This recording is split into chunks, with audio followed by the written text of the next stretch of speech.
everyone, welcome to Babies with Knives. Tonight we're going to be doing a playtest for Good Strong Hands by Nerdburger Games' Craig Campbell. So we don't have any art or anything special to show you guys, so you're just going to see our bright, bushy faces. Bright, shiny faces, how's that? I'm your host, Alice Peng, aka Lala Twiddle, and above me is Brandon Powers. Howdy, everybody. Tonight I'm going to be playing a brownie, Friar for Fiddle. I'm a short, fat, bald on the top, thick, bushy mutton chops and eyebrows, wearing a mismatch of military and formal garb, like a cummerbund with a bunch of medals hanging off of it. Just a random assortment of medals that have been collected around. Tails for the jacket and bow tie, but then like a military coat underneath that he uses as a shirt. His belly kind of spills out over the pants that he's wearing. Lots of kind of pockets and such. If you're a fan of 90s comic book characters drawn by Rob Liefeld, that's the kind of pants that he's wearing. Just lots of places to store stuff, which I'm able to pull out a lot of random different things from. So, and what archetype or playbook are you going with? As I said, I am a brownie. Brownie. Okay. Sorry if I missed that. I remember you saying it before we started recording. And next to Brandon, we have Caleb Goodson. Hello, everyone. Tonight, I'm a wildkin. My name is Saber. I look like an albino rabbit with a scar over one of my eyes. And I'm dressed with a cuirass, a leather coat, and leather riding boots. I look like a cavalry soldier from the 19th century, but as a rabbit. Wonderful. And below him, next to me, is Aldo Regalado, co-writer of Super's Revised Edition. Yes, indeed. And I will be playing Diego, who is a 9-year-old human boy who's found himself in the Reverie. He's not sure exactly why or how he got there. He is, maybe slightly short for his age, has tan skin, has very dark black hair, essentially, that's cut short and kind of tight, relatively tight curls. Brown eyes. He is chubby and he wears a Superman t-shirt. He has not little red underwear, but he has red shorts essentially, and like sports socks pulled up high, also with red like stripes on them, and little tennis shoes. And that's him. Okay. He is I didn't know if we went over fears and stuff, but that'll do for now, I think. Okay. So, it is a dark day in Reverie. You find yourselves in a small town known as Evertown. It's kind of situated relatively in the center of Reverie, as far as anyone understands geography to be, as malleable as it is here in Reverie. And in the center of this town is a mile-high tower that stands ominously in the center. It is the tower itself is very well known amongst the lands of Reverie because it is a very unique feature. At this point, I would like to talk about that a little bit. So there is known to be a small council that resides here in Evertown that acts as guardians of this tower. Who would these members be in your minds? Do they guard people away from the tower, or do they like hold council at the top of the tower? Both. So they're the Mile High Club? Yep, they're the Mile High Club. But they're the rulers of basically the city and the region, and they act as the rulership from within the tower. So they're the council that protects people, keeps people away from the tower, and keeps things, they're the rulership. So how would you imagine this council of beings to be? Vicious overlords that look down from their mile-high vantage point at all the peasants, throwing quarters to kill them. Okay. A sinister cabal of robed figures. Quarters of what? I'm not yet certain of. Okay. Could So- be a order of a cow, a pig, a goose. Now you're making me hungry. So cool. I am a brownie. Mm. Being eaten was almost one of my fears. Oh. And you Kind mentioned, of why I picked giants. and Caleb, you mentioned that they wear dark robes. Oh yes, yes. I'm picturing them looming over a cauldron and conjuring up images from within it. Okay. And I'm going to make sure Aldo starts on the next answer. So this town, as of the last few days, has become mostly abandoned because of the dark days are being formed by a growing storm overhead and in this region. Why are the very few people like yourselves still within Evertown?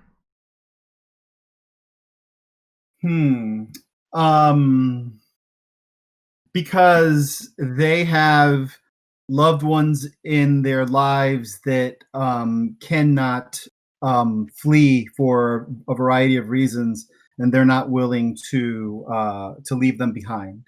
Okay. So they are hunkered down then, it sounds like. They're Those that are hunkered left. down to be with their loved ones regardless of what happens. Okay. My next question is, what does the storm look like? What are its hazards? Is it, what is it, a magical storm? Is it rain? Is it frogs? What do you guys picture this horrible brewing storm that is growing larger and larger by the day, filling the region look like? I imagine that it came from that cauldron that Caleb was describing, that it's something that got out of control and bubbled out of that cauldron as they were peering to look into, conjure images and stuff. Well, some of those images, the cauldron overspilled and now it's filling the sky and roiling within it. Those are no longer images, but there's something physical, some sort of presence, some sort of malevolent presence. It's roiling. So the clouds, you can see in the clouds the sort of demonic faces and torn faces of things as they're kind of billowing and roiling. And it seems imminent that one of them will, or some or many of them will materialize and come forth fully into the realm. Boil, boil, toil and trouble. Bring forth this storm on the double. I see purple lightning jumping between the clouds. These questions definitely lead me to understand why sharing the prologue with you can be a good thing, because these questions actually link to the prologue a little bit, but I want to keep it a little bit more hidden and try that. So the last question I have is, what does this Everspire look like and how does it stand up? It is a large black spire similar to Orthanc, but far, far larger, far pointier. And just looking at it, it looks like some sort of vicious, dire weapon that has planted itself in the ground and sprouted up from that point. Okay. Does the weapon look like this curved stalagmite or stalactite, or does it look like it's forming some sort of almost more realistic weapon-ish? No. More like the Klingon dagger from Star Trek 3, where you pull it out, it's a dagger, and then you hit, and then the blades pop out the sides, which I always thought was the coolest thing as a kid. Okay. And so that's what I mean by dire weapon, is it's got all sorts of these excess things that just Sharp, make it pointy pointier, parts that come off. spikier, more dangerous. If you're playing Arcana Evolved or Unearthed, you're not going to need to take an exotic weapon proficiency, but it'll do +2 damage. I used to have that toy. Oh, was there an actual toy? That's awesome. There was a chink, it would pop out. Yeah. There's actually a real knife too that does that. There you go. Remind me, and I'll get it out. Let you see it. Okay. I think the spire should be made of obsidian, because that's just really sinister looking. Okay. Obsidian. Wonderful. So here you find yourselves in a city that is either abandoned or the remaining people have put themselves on lockdown, will not look out, will not go out, and are just hiding in their homes.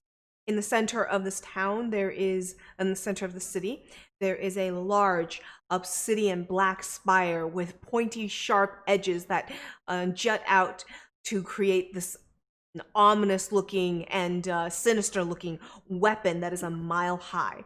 And above you guys, the brewing storm that is coming is you see in the clouds, and you see the movement of demonic faces and ghosts, and you see as the wind carries and moves, faces move like they are wailing through this through the area, and as they push against plants nearby. It is here that that Diego, you wake up in Reverie for the first time. Okay. All right. And So is he just like in the middle of the? Where is he when he wakes up? you're in the middle of the town square. You wake up and all the buildings are shuttered, the windows are boarded. You're used to maybe this modern art. Did you come from modern America or modern real world of any sort? He might have come from like the 80s, maybe. Okay. So you came from the Not 80s. sure.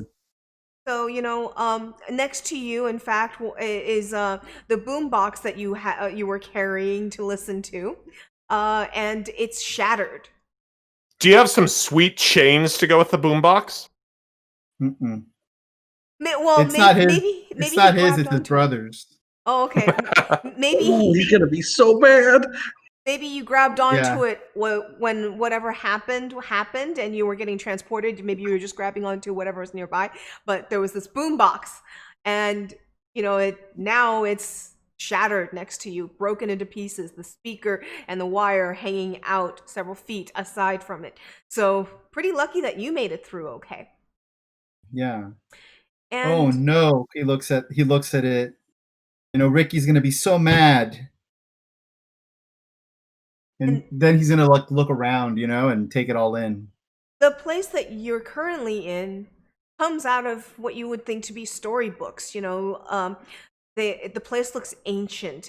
You would be surprised if there was plumbing, but it looks like basically an old 1600s town that had minimal technology, and the second stories have these terraces that people can come out and throw stuff out of.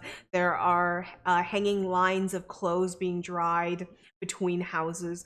And off to one side, you can look out into the distance, and a little ways away, you see this huge tower that we described. It's you keep looking up and up and up, and you don't even see the top because the clouds and the creatures that you're seeing above you are obscuring the top of the tower.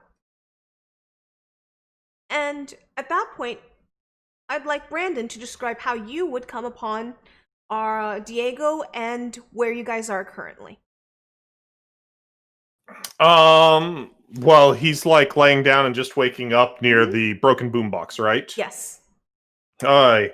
I come scuttling up. Diego, how old did you say you were? He's about 9 years old. 9 years old. So I come scuttling up, and Brownie's here. I don't know what height they're supposed to be. They aren't as small as the pixie, I think, says that it is the smallest of the fairy creatures. Pixies are a foot tall, from what I read. In this game, they're a foot tall. And so I don't know how tall brownies are, but so I would imagine that because I specifically wanted to be short with him, that you would be at 9 years old, probably a good bit above his height at that point.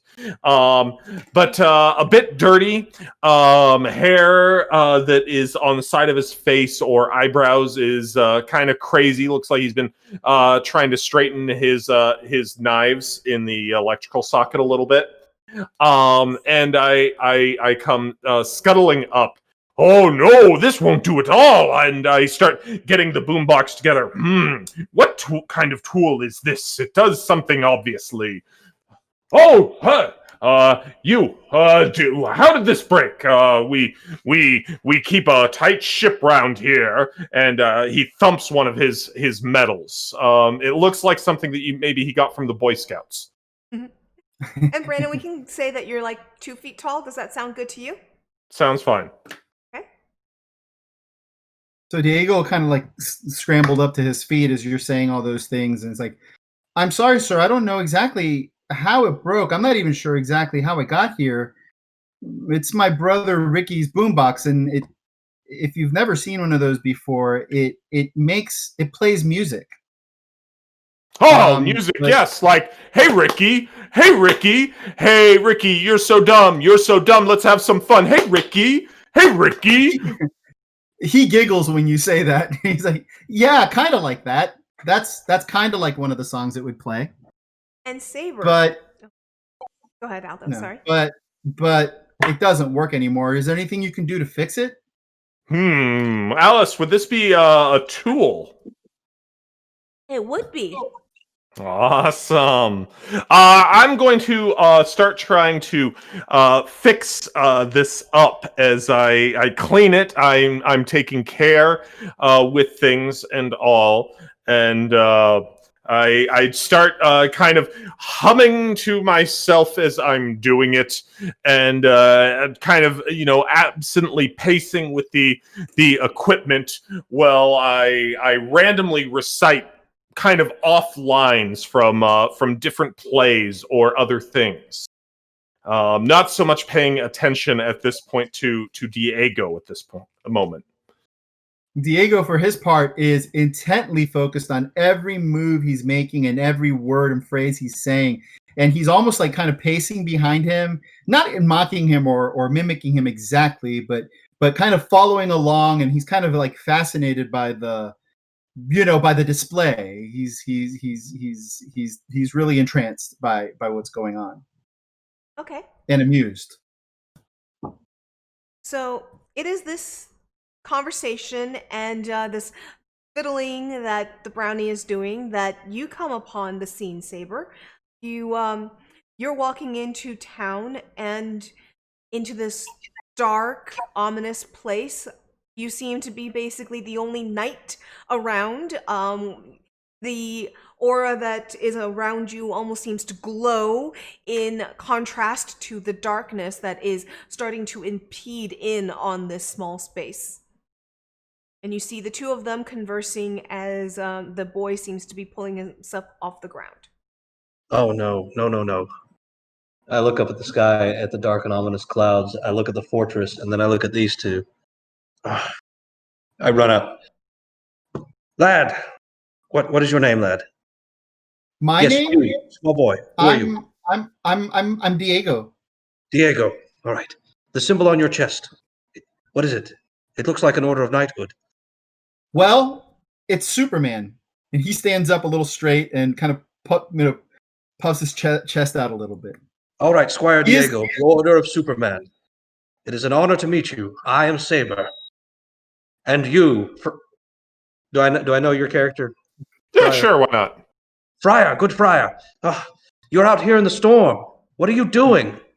Oh, I saw this young boy and just something broken, so I figured that I'd deal with them in the order of importance. First, we fix what's broken, then I would find shelter for the young thing. Oh my heavens! All right, here. Let's scoop up the whatever this is, and we'll get you. Come on, quickly, Squire. Bring our adult friends with us. Yes, sir. Excellent, good man.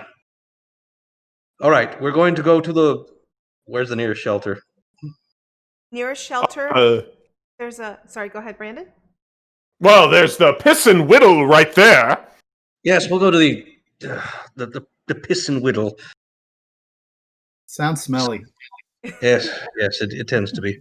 Tremendously. Right. You head over to the Piss and Whittle, and it's a boarded up. What is it, Brandon? What exactly is Piss and Whittle? It is currently boarded up.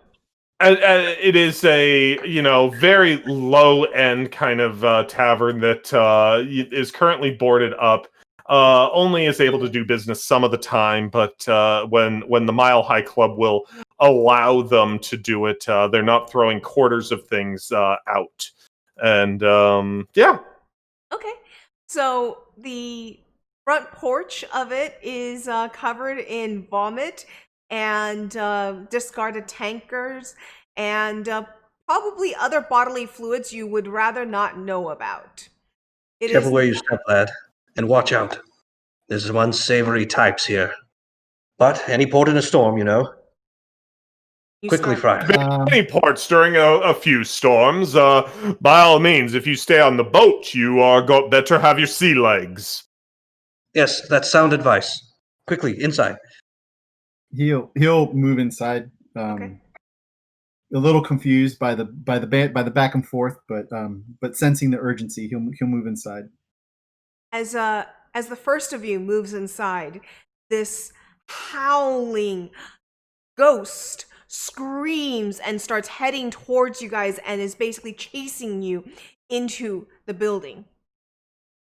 I draw my sword and stand in front of Diego and the friar. Sure. I want to go ahead and, since it's chasing us, I want to use trickery magic to try and all of a sudden create us running away that away in a Scooby-Doo like, legs going but not getting really far until all of a sudden they zoom off. Okay, so how does your magic work? Well, magic trickery is simply the special effect of I do something using one of my 4 attributes, maybe. That might be what they're called.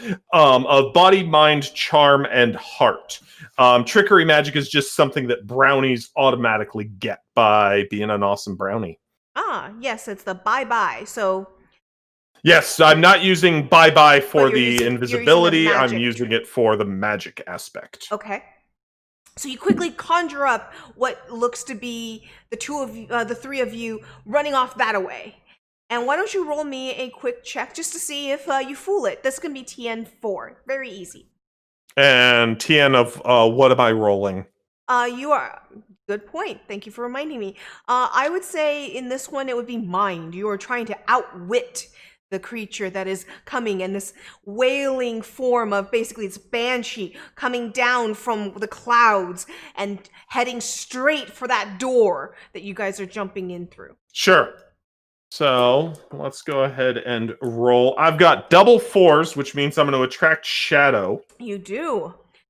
Appearing over there is this poor, beaten down rabbit. He looks like he hasn't eaten a whole lot. He's in this shoddy armor and such, dirty. Standing next to him is this kid. He's carrying a blanket and he's got a binky, even though he's the same height as Diego. His hair's a little bit crazier, more mussed up, and it looks like he's been crying recently. And then there's Friar for Fiddle, who is standing tall. He's much leaner in the illusion than what he looks like in real life. His military garb and formal wear really make a dashing look to them. The rabbit man is like ghosts, and so Friar for Fiddle speaks up and says, "Fear not, we shall away. Ghosts are too stupid to follow us, and they smell bad." Diego starts laughing, and then they all get their legs going and then take off. Okay. The banshee that's flying through the air coming down at you turns abruptly at the images that you conjured and screeches out loud and makes a quick 90-degree turn and flies at them, giving you 3 the moment you need to go inside. Inside where? The Piss and Whittle. The I think Brandon chose that name just so he would make me say this word. As we enter the tavern, I sheath my sword and I look at the friar and I say, "Good friar, I thank you for your aid, but we must have a discussion about your honesty." So as you step in, this place is dark. Really pitch black dark. The windows have been boarded up and covered, and being that even in daylight now, it's overcast and stormy and hard to, and it's a dark day. It's pitch black in here, and all 3 of you can feel yourself stepping into something icky. I'm gonna, with kind of a like a what do you mean about my honesty look? Like I don't understand what you're talking about. Seeing this and we're walking into darkness, I will Really? begin to use my conjuration magic to bring fireflies to light up our surroundings. A little mood firefly for us, please. Okay. I just polished these boots. And your fireflies come in, and just at the moment where he says, "I just polished these boots," and you light up the mess that he had stepped into. Oh.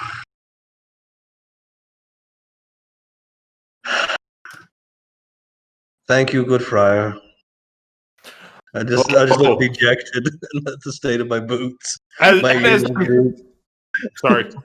Go ahead. Go on. As I'm doing it, I sing a song, and so the song goes, "Oh, the shining light of Fultus is so bright," and off my fingers are just these fireflies coming out. The shining light of Fultus lights the night. Oh, the shining light of Fultus. Oh, the shining light of Fultus. Oh, the shining light of Fultus. Fultus is so bright.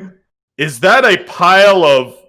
And then it just kind of like camera swings off me before I say the last thing. Who's Fultus? Fultus is a... Oh, you're asking in character? Yeah. Because a few of us know the song. He's, let me, you are attend. This is... And I start like kind of wandering around trying to figure out who Fultus is. And I seem lost all of a sudden. Isn't he one of your drowning heroes? That sounds right. Of course, he's a great big hero that he a gas problem. He had a gas problem, and he would light a match, and it would create great bouts of light. And that's why we have these little gas bugs. Yes. You know, I completely made that up, right? I didn't even hear most of it. I just heard the end. That's fair. All right, well, let's see if we can find some, what passes for food here and see if we can hunker down for the night. Okay. I start checking my pockets, and it's like a Twinkie beef jerky packet, all sorts of stuff I start pulling out with my bag of little things. So, is it a Twinkie or is it an Inky? Diego. Diego's Diego's eyes go towards the Twinkie, without him even realizing it, how much he's eyeing it. But he is. I lean over towards Diego. Careful. That's fairy food. What's wrong with fairy food? It has weird stuff, does weird things to humans. Oh. He looks back at the Twinkie. Oh, by no means is this this fairy food, but this is honestly earned from exploits within the where are you from again? He points at Diego. Los Angeles? Yes, Los Angeles. Honest exploits in those Los Angeles. So you've been to the realm of the Los Angeles? Oh, I could tell you a story. I could. I bet you can. As he starts telling the story, he's just going to grab the Twinkie and just listen to the story and start opening up the Twinkie and eating it. Like it is the most delicious Twinkie you've ever had. He gets really happy at that. You get the idea that he joins about 4 different stories. And like at one point he kind of loses his way in story 1, and so that's all of a sudden when story 2 picks up in this kind of just totally garbled conjoinder. Oh my gosh! So you're being played by Lance Meister. I was thinking the Spirit of 2020. Ah, okay. Spirit of 2020. Okay, that's funny.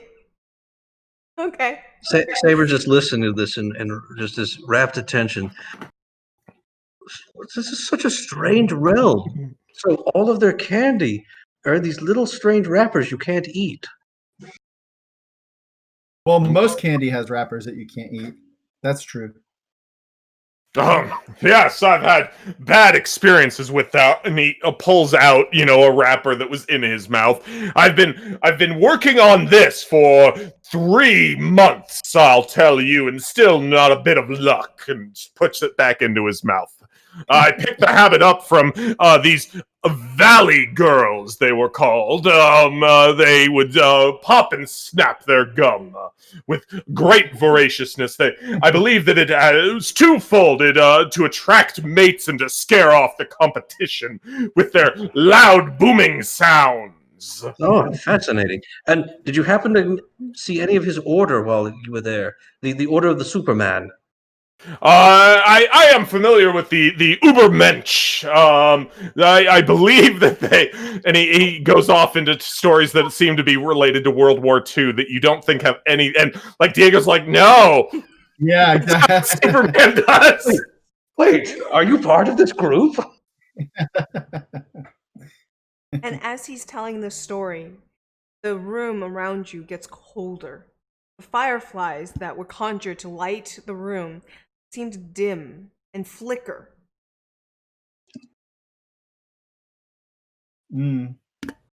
I think Foltus's powers might not work much longer. I pick up the pile of wrappers and lift it up. Ah, Fultus, I knew thee well. I take one of the chairs and I cut a leg off of it, and I hand it to Diego. Sorry, I don't have time to get you a proper weapon, but this will have to do. Oh, You know how to fight, of course, being a squire. I didn't get into a lot of fights. Well, you might now. Don't worry, just do what I do, and you might live. If not, Okay. you'll bring great glory to your order with your death. He kind of he says okay. He doesn't seem particularly scared by the implications of your statement. He just says okay. So you're saying we're gonna fight. I've got to say, in all the comics and in all the movies that I see, a place like this does involve a lot of fighting. I mean, whatever's in that tower, well, it can't be good. And are you guys here to stop it? They are the dark overlords of this place, lad. The Mile High Club, who fling quarters down upon the land. But never Just before, writes itself. But never before this past few days has this kind of storm been growing, and it is starting to threaten all of Reverie. It isn't just this small place that they are now controllers and overlords of. Do you hear that? The narrator. What is it? Oh my. Actually, as Caleb says that, you guys hear what sounds to be the clattering of teeth, like someone shivering, or the click click click click click, the clattering of teeth. And looking amongst the three of you, it's getting chilly in here, but none of the three of you are lacking teeth. Can I follow the sound of the clattering teeth? Absolutely, you can. Is that a I'll mind check? I'll go with Diego. Yeah, roll me a mind check right now, and the TN is 4. I got a 4 and a 6. Got a So 4 does and that mean I 6. get a shadow? You do get a shadow. Okay. All right, but I did make 2 successes, so You absolutely do. So you follow it, and as you follow it towards the back of this this low rent tavern. And as you continue into the back, you can hear that clattering of the teeth get louder, and you hear almost like stone on stone grinding against each other, like the sound of sandpaper almost, but stone on stone grinding against each other. And He, go ahead. no, I was gonna say when he heard the clattering of teeth, he thought, "Uh oh," because he's empathetic. So he's like, "Oh no, somebody's here and they're cold, and they're in trouble." And so he was going over there with kind of like, "Oh, somebody needs help." But now when he hears that grinding or the like kind of like sandpaper type sound, I mean, he's still going in that direction, but now he's getting a little more wary. So he was like, "Hello, hello," and now he's a little worried, but he's still kind of walking over there, but trying to be cautious. Okay. I start picking up on what he's laying down. Hello? Is it teeth you're looking for? In the back I'm, of wa- go ahead, Caleb. I'm walking. I'm walking next to them with my sword drawn. Okay. In the back of the storage room, there you swear that you see rocks moving behind a barrel. And several of the rocks seem to basically be moving to try and hide from the little bit of firefly light that's still available. Moving from side Hide to side, from and you it? hear that sandpaper sounds stronger as it moves. Hello? Are you all right? We don't mean you any harm. Who are you? Who are you? My name's Diego. Lad, your full title. Diego. You are Squire. Oh, I am Squire Squire Diego. Diego. Right. Squire Diego. Diego. What you do here?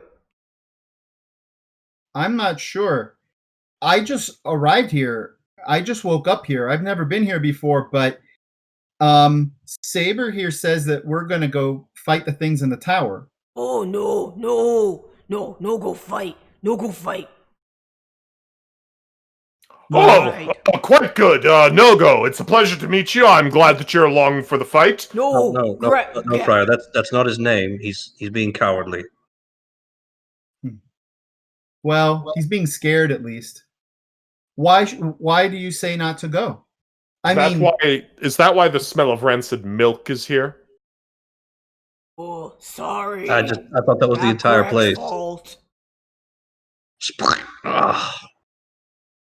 Anyway, what is your name? And he'll kind of step closer and kind of like to the side so he can maybe look behind the barrel. He makes himself smaller and get to pull himself away from you. He's already in a corner behind the barrel, but he's pulls himself further behind. Greg. Greg. Good to meet you, Greg. Like I said, Tower? Well, I don't know. It just seems like you're in trouble. It seems like everybody here's in trouble. Greg run from place. Greg was there. Greg was there, and Greg run and fall. Wait. Oh, the tower? Mm-hmm. That's what he said. You know how to get into the tower. Mm-mm. You know how to get out of the tower. Mm-hmm. Well, then it stands Apparently to reason he you would know spills how on to himself while he says this. The barrel bursts open and spills all over him. Life imitates art for a moment. Excuse me. Oh, you're very strong. He's so scared. He his grip on the barrel pops and it bursts open and liquid flies everywhere.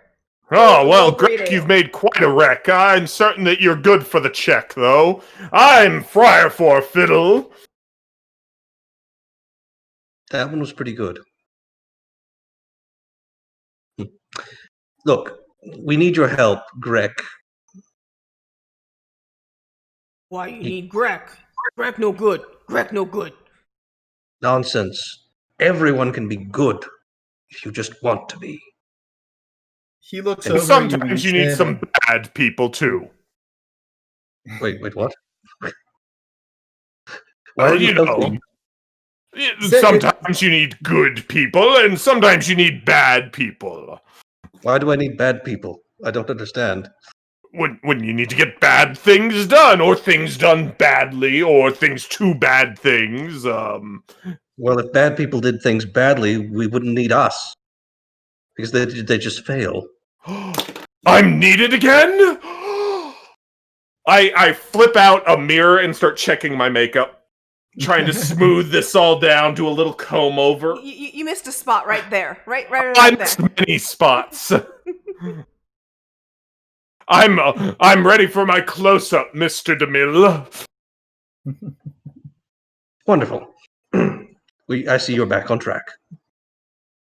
We need you to show us how you got out of the tower. This pile of rocks that's talking to you, that the face is formed with small rocks that are clacking against each other to be the eyelids, and like several rocks are forming its mouth. It just falls into a pile of inanimate rocks. Oh no! He says he'll go over to the pile. Did I kill him? He'll try to move the pile. Are you all right, Greg? Are you all right? I take some stones. Hey, you just stole part of his body. He starts to reform. He forms up halfway when you like push against him. Are you okay? And he says, "Greg, fall." Oh, you fell. How high up did you fall from the tower? And he starts to like pile himself up a little bit, like stacking, single column stones and starts Jenga stoning, and it basically he loses balance of it, when you're doing a giant dice tower or rock thing, and it just kind of falls over at some point. Higher.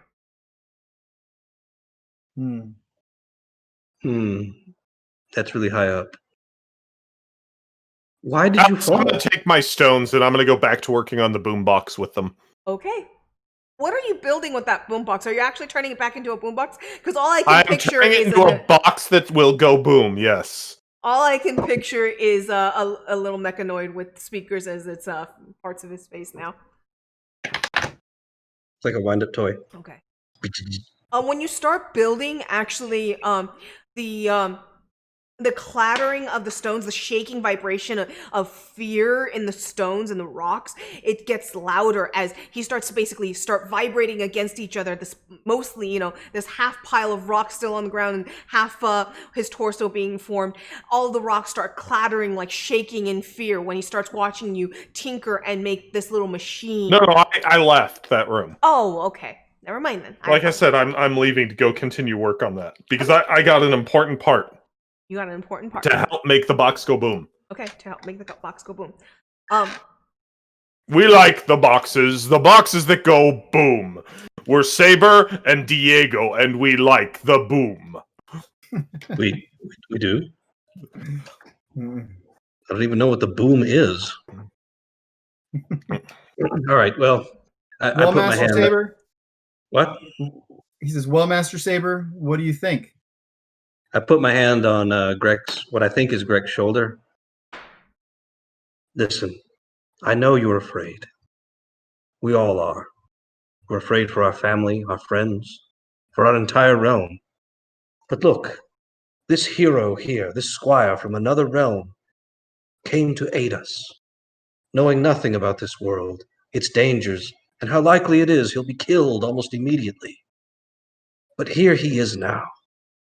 If he can be here in his frail weakness, and you, with your incredible resiliency, your stony body, you can muster up some courage, just like Diego here, and help us.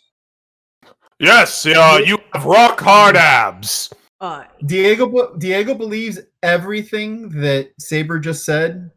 Everything. Okay. And if it's at all helpful, to convince Greg, I'd like to use my power of belief. It's almost like just by through his own kind of demeanor and posture and like kind of because I have not power of belief. I'm sorry, it's my favorite item. It says choose one book, tool, weapon, etc. Define it, gain advantage when using that item in a trait check.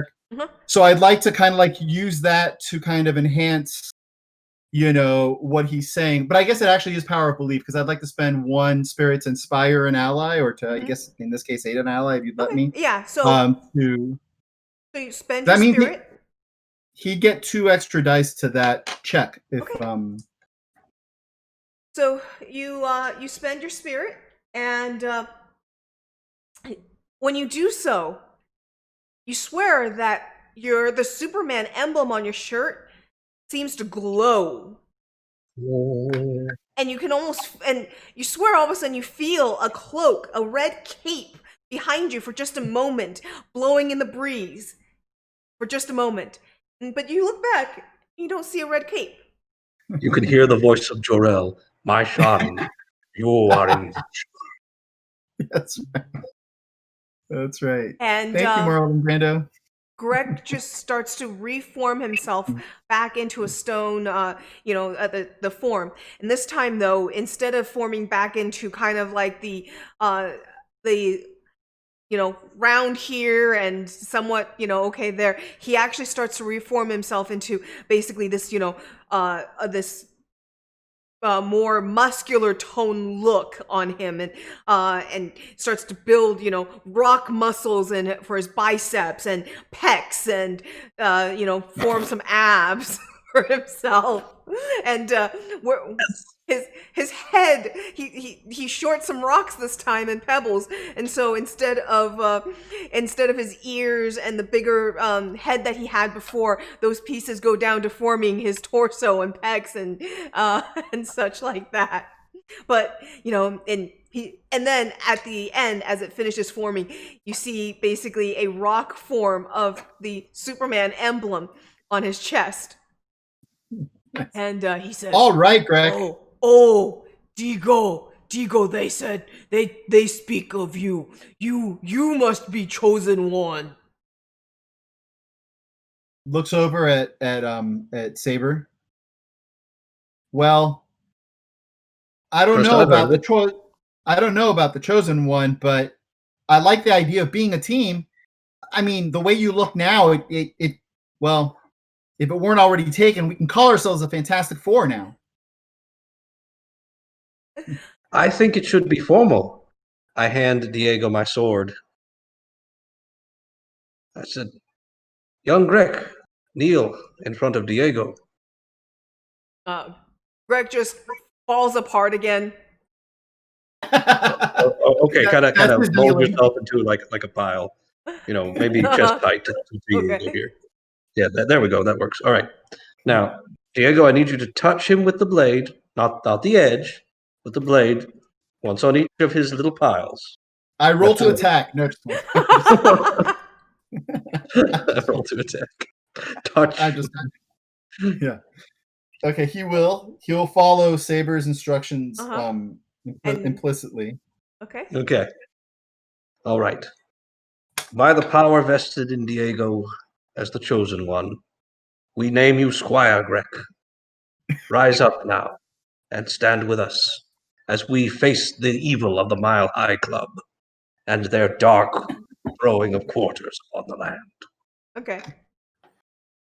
And so He- he reforms himself again, and this time he even reforms with a small little sword of his own. But he's he only has so many rocks to work with, and apparently someone stole a few. So his He wasn't using them. so his sword is a bit short, and he's got mostly the hilt of it, and then he takes a piece of the wood from the barrel that shattered and he shoves it in at the end of the hilt, so he's got a wooden blade with a rock hilt. A fine weapon, Squire. A fine weapon, Squire. Greg, go with Diego hands back the sword to you. He smiles and hands back the sword to you, Saber. Thank you. And All right. Well, we seem to have our little group together now. In the morning, we'll set out. We'll go to the tower, and we shall face the peril of the Mile High Club. Well, it's only about 3 in the afternoon right now. What? It's only about 3 in the afternoon right now. It's a Why dark, is it dark and ominous stormy? day, but it's dark, ominous day, but it's only about 3 p.m. in the afternoon. Oh, It's a day unlike any other.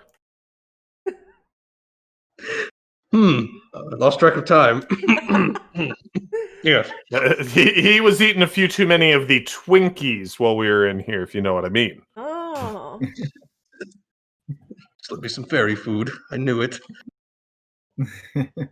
All right. Well, I suppose we should be on our way then. Okay, so you guys are gonna head Since out it's to 3 dig. since it's 3 in the afternoon. Well, I mean, we could just have a nice little lay down, and Find a order. spot that isn't covered in garbage.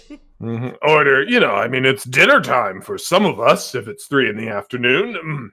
Get a little 4 p.m. special. Didn't you just eat? Yes, but I'm uncertain what that has to do with any of that. I look at your stomach. I look back at you. I look back at your stomach. I look back at you. I think I know what it has to do with it. I join you. I look down at it. I look up at you. I'm kind of rubbing it happily. Well, bought and paid for, right?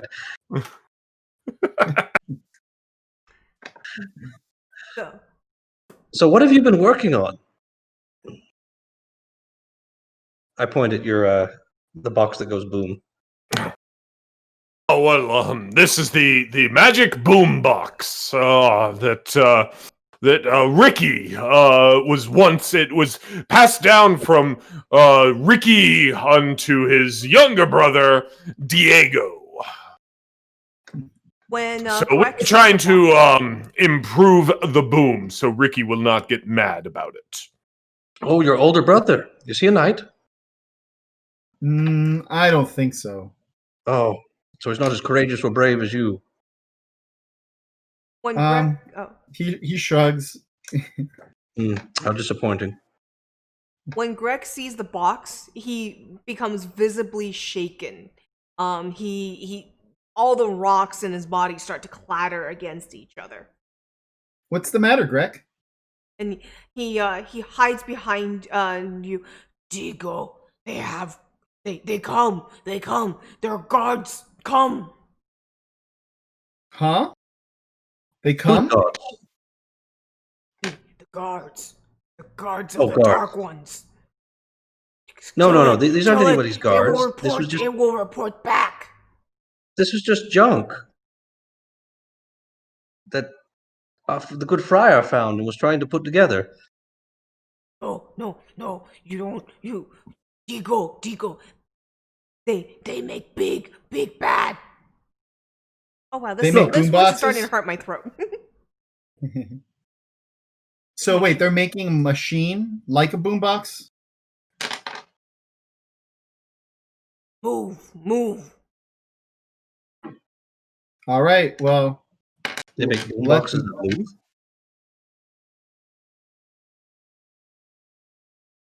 It's Alice, does it seem like he's wanting to get us out of here? It looks like basically he wants to destroy that box. That box, it's spy for Dark Ones in Tower. Destroy. Oh. I walk over to the boombox and I poke it. Excuse me. If your brother is not a knight, then perhaps he's a dark lord. Does he torture you, beat you, lock you in a closet? No, he just mostly ignores me and chases girls. Oh, then he's a perverse lord. Here, I named like standard brotherly older brother activities. I know, right? I thought that exact same thing.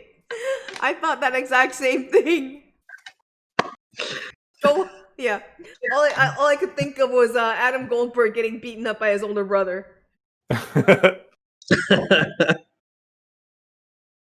So, he seems terrified of the machinery, of the wires and the pieces that are being put together in that boombox, and he's just hiding behind you. Well, maybe if Greg doesn't like it, maybe we should just leave Ricky's box behind.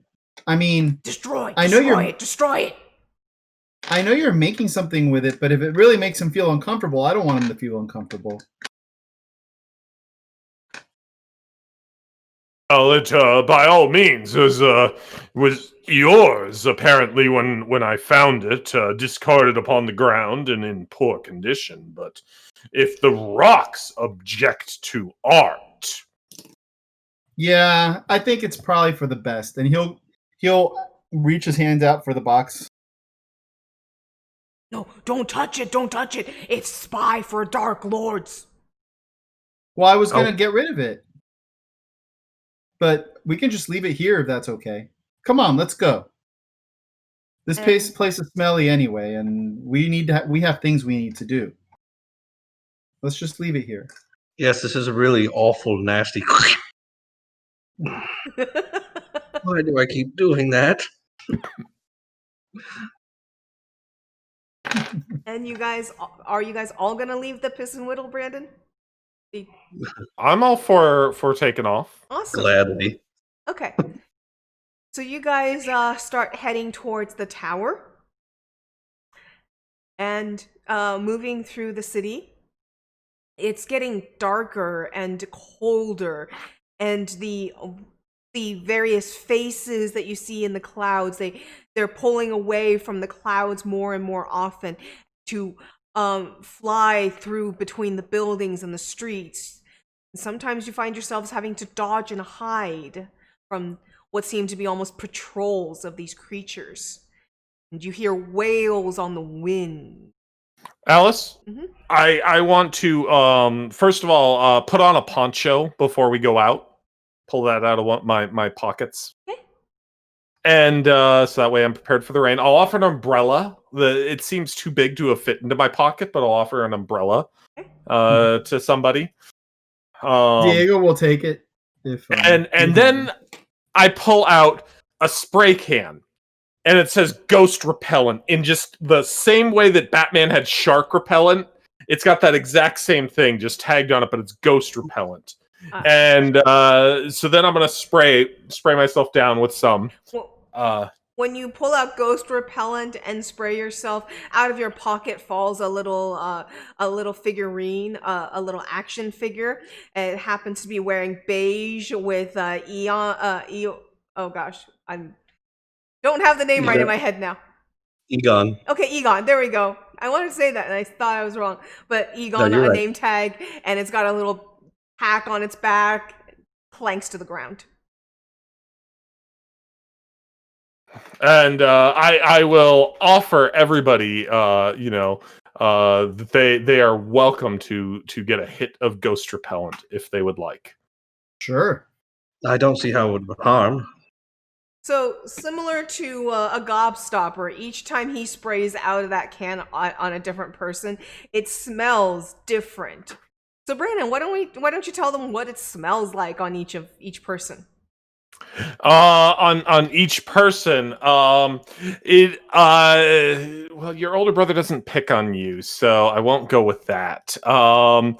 But so for when I spray Diego with this reminds you of that the old musty cabin on the lake that your uncle, your mom's brother, owns, that he goes to. He's kind of weird and such, and so that whole place, as soon as you get there, it's just kind of this weird musty smell. But the lake's a lot of fun, so that brings back at least those memories. For Saber, it smells like a deep, dank warren, and the fear of rabbits huddled in the storm against that. Smells And like home. and then for Grek, it's going to smell like the mossy underbottom of a rock. Home. Home. Thank you. Well, you're welcome. It's glad that some of my skills are appreciated. Now, if all of you will move to the front to take apart the tower, that's the plan, right? Mm-hmm. Let's go. And the your new cohort nods, and the rocks, clack, clack, clack as it does, as he nods, and he follows you guys, and you guys head towards the How tower. tall is Greg? How tall is Greg now that he's formed like this? Greg would be about 5 feet tall. He's as tall as he is wide, almost. At this point, the way that he was building himself. So he towers over you. Yep. How tall are you, Mr. Saber? How tall can I be? It's up to you. You can be a giant rabbit if you'd like. I'm 6'6" You're with a foot of ears. You're 6'6". Okay. Including the ears, or before the ears? Before the ears. The ears had another foot. Okay, ears add another foot. So, got it. So 7'6" complete. Okay. Might have a little trouble moving around in some places. We'll see. We will see. So, you guys arrive at the tower. Or rather, nearby it. Scout. And in the front of the tower, you see a small little obsidian guardhouse. It's not much of a house so much as a teepee made of obsidian, kind of like this triangle shape, just that has shot up off the ground, out of the ground, just outside the tower. And inside is this copper round head with a round hat and round body. So it basically looks like, a big round bronze head with a big round bronze body, and pipe legs and pipe arms. And the Greg hides behind one of you again. This time he's gonna hide behind. Well, he hides behind the chosen one, so he's gonna hide behind shrink down and hide behind the little 9-year-old boy. Digo, see, guard, spies, guard. He's not a very good spy. He's out in the open. Brandon, do you recognize this as basically a wind-up machinery, a clockwork man? And often in this in the area, they call them mechlars. Oh, that's not a spy. That's simply a mechlar. They're just designed a certain way. I mean, they can't help it. It's just what they do. I can make a few mechlars. By all means, perhaps when all this is over, I could show you a thing or two about a mechlar. Well, maybe what Greg means is that they made them in a way so that they can hear through them or see through them. I mean, maybe he thought that they could hear us through the boombox. Like they turned it into a microphone or something like that. And so maybe they can see or hear anything that a mechlar sees or that a boombox is around. Really? It might not even know it's a spy. Good thinking, Squire. Thank you, Master. Okay. I'm going to walk right up to this mechlar then. Okay.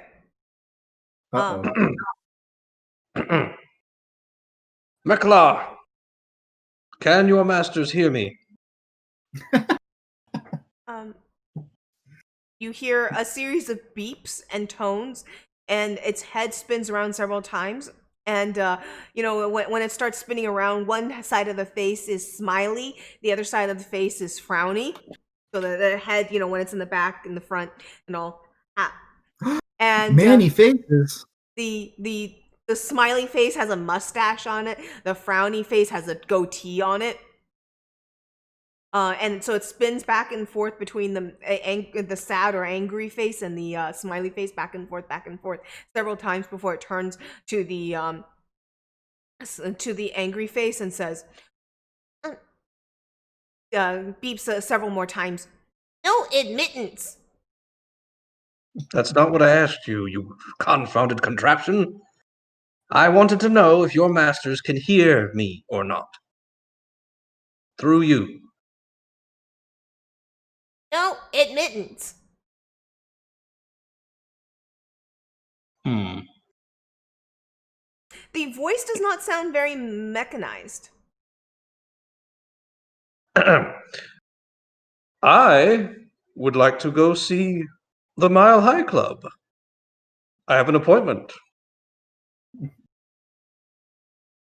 Name? Saber. The head starts to spin back around and around and around again. A series of beeps go off again. Beep, beep, beep, beep, beep, beep, beep, beep, beep, beep. No admittance. Now see here, this is the chosen one, and we've come to face the Mile High Club, and we demand that you let us inside. Alice. Uh-huh. Well, he's doing this. First of all, I want to survey the tower and look for ways that we might be able to sneak into the place, because for some reason Saber's really into that. Okay. While you are surveilling, why don't you roll me a this is going to be a heart. Actually no, body. Yeah, body. Well, I guess that's mind. Mind is the eye, I guess. Mind. So roll me a mind check, and this one is going to be a 6, but I will give you some information if you roll a 5. Okay. This is kind of a sliding scale. So TN6 is your. I've got a 6. Okay. The place, you see, there are balconies from at various levels of it, where the metallic or obsidian looking things, you know, the dark obsidians, blade like objects shoot out from the tower. There's they're nested balconies along the levels. You also see that there seems to be some sort of flicker or distortion of light about 150 feet up, you'd say, maybe 150 feet up. There's some sort of distortion of light you can't quite make out. And Okay. you definitely notice sparks of electrical currents that seem to basically every once in a while make its way statically up and around the tower. Just, you know, bzz here, bzz there. Sorry about hitting my microphone, guys. That's what you see. So, what was the first thing? Because I see the twinkling thing about 150 feet up. I see lightning playing across the tower. What was the other thing? Balconies nested inside the jut outs, where people can come out. That's what you see. And the mechanoid, the mechlar, you know, when you talk back at it, it spins its head several more times. And you notice this time when you're still not taking no for an answer, its arms start to reel back and it starts to move in ways that just do not look like a body should move that way on the arms. And as it moves back and spins and spins and spins, and it comes back up, and you see 2 Tommy guns instead of arms and hands. No admittance. Pew, pew, pew, pew, pew, pew, pew, pew. It starts to shoot. It's not hitting you yet, but it just kind of starts to shoot randomly. Annoying automaton! All right, I'm going to try to jump up on it and stab him in the head. Okay. I'm going to leap above all this since I can. One of my talents is jumping. And Greg is hiding behind Diego. Diego, see? Evil. Evil. All right, so what would that be? Would it be like a body roll to Body roll TN4. This thing is, All right. big and round and easy to target. Okay. Now I'm using my saber, and I always have advantage when I'm using it. Okay. So what does that mean? It means you get an extra die. I'm actually going to put it at 5 since you're also dodging active Tommy gun shots at the moment. All right. Let me grab an extra dice here. Sure. So you get an extra die when you roll. All right. I should have been better prepared. My apologies. No worries. So Brandon, anything you want to say while he's looking for dice? With the Why are you looking at me? Okay. Diego's been quiet Aldo, for a little what about bit. you? Well, I mean, Diego's eyes go wide when it starts to shoot, and what he does is going to depend on how it goes for Saber. Okay. You're waiting on Saber. Yeah, in part because of one success. One success? Okay, on TN5. Yeah, you stab it right down. Like I said, it's got the round cap with the thing around it. I'm literally taking it from a movie from my childhood, and I don't remember what movie it was. But he was like a bronze. It sounds like Return to Oz. Okay, maybe. But he had like it's TikTok from Return to Oz. Okay. Mm-hmm. TikTok, is that what it was? Yeah. Okay. He looks a bit like TikTok. There we go. So you stab this TikTok right down from the top of the head down, and it and the Tommy guns start to slow. Pew, pew, pew, pew. Oh boy, that was scary. He's gonna say, and mind you, he just stood there, his eyes widened, but he didn't like run or really cringe or anything like that. He was just like, "Oh, that was scary." He's like, "But that was great, Saber." Screech as I pull my sword from the head. All the metal is scraping on metal, and then I kind of wipe the oil from my sword on the creature's body. One day you too will be able to do such grand things, Squire. Should you live. I hope so. I hope so. All right. Now that we've got past this wretched thing, or kick it one good time. Gong. Then we start up the path. Okay. See, yeah. He's gonna turn to I forgot his name. Is it Craig? Not Craig. Greg. Craig. he's gonna turn to Greg and see Craig. See, sorry, now I'm doing it. Transpose the. Now it's gonna be Craig. Now it's just always happening. Craig, me not him. He bigger rock. See, Greg, there's nothing to worry about. We've got this. And he'll follow behind Saber. Okay. You guys start moving towards the entrance of the tower, and heading inside. You guys, you look inside, and Aldo, you remember a drawing of this from one of your storybooks, and this place.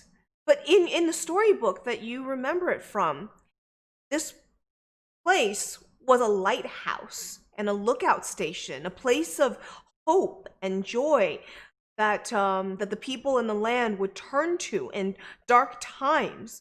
Tell me what the place inside looks like. The place in the book? Yeah, in the book. And how, and yeah, start with what the place in the book looked like. Well, the place in the book looked like when you go into the entrance, there's this like, at the base of the lighthouse, there's this big kind of gallery of depicting the the great mariners of old that braved the seas and went to far off lands and discovered wondrous, beautiful, magical creatures and things that they brought back and elevated the land to a place of peace, prosperity, harmony, and the peak of civilization. And in the gallery, there would be statues or paintings depicting some of these great people and And the some of the discoveries. objects and art that they brought back from various places as well. And then that gallery would then kind of open into the big central staircase of the lighthouse, which is an open spiral staircase for much of the gallery that itself is kind of ornate and intricate and beautiful in its own right.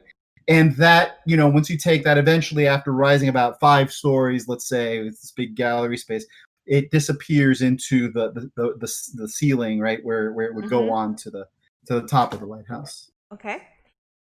Well, in contrast to what you remember from the book, the place has very much, the same things, except the portraits on the walls are covered in cobwebs. They are ill-maintained. The color has washed out of them. Some of them are torn within their frames. Some of them have the frames literally rotting at the corners or the sides and pieces falling off. The statues that you remember, one of the great mariners with his Triton basically standing looking out. Half the face has fallen off. The Triton is broken and in pieces in front of it. Its pose. It seems almost as though it wasn't just rotted with time, but someone had vandalized it. That pieces were taken and chipped off of it and rubbled beside it. The staircase, beautiful staircase. The banister that was once well maintained in the picture book, it's rotted and it's damaged. It's almost corrupted, like there's some sort of dark force. The wood of it has decayed. The metal on it has rusted. But looking at it, you're almost certain it's the same place. I know this place. It was in one of the books that I read, and it was a wondrous place, magnificent place, a place that spoke of really great heroes. And this Mile High Club has done horrible things to it. But Named him Mile High. Best name ever. I know, but look, and he's in a point, the statue you said, where half of the face was like chipped off. But look, if you look at that statue, what do you see? I see half a face missing. Right, but half a face is still there. The greatness of this place is still here. It's just buried under the nastiness that these things have done to it. It's our job to make the other half of that face, of that missing face, the truth of this place. I clap you on the shoulder. Well done, Squire. You're an inspiration to us all. Thank you, Master. If only my order had half as much hope and spirit as you. We'd still have half. Brandon, something you noticed amongst the corrupt and broken pieces and rubble and such, there are gears and cogs and small pipes dropped, strewn about. Start looking among them and all, just checking things out. Okay. A couple of them are rusted, but some of them are still in good condition. The ones that are in good condition, some of them tend to be a little over-oiled, protected by the oil, and kept in okay condition. Some of the pipes are also rusted, but others are usable. Is there anything you'd like to do with any of them? What do they seem like they do? So they look like they were once part of a large machine of some sort, but you can't figure out with so few pieces. You would need to see basically the chassis of where it once fit in. But something you do notice on one of the pipes, there's an etched fox. A fox etched into one of the pipes. Do I see this? If you'd like, you are welcome to see it. As he's picking it up and moving it about and looking. Fox. What sinister thing could the foxes have to do with this? Oh, well, foxes are involved in a great many things. They are, cunning, beautiful. Everybody wants to be a fox. No, everyone does not want to be a fox. Well, why not? I mean, like I said, they're cunning, A bunch they're of beautiful. rabbit-killing savages is what they are. Murdering chickens and rabbits and small animals and...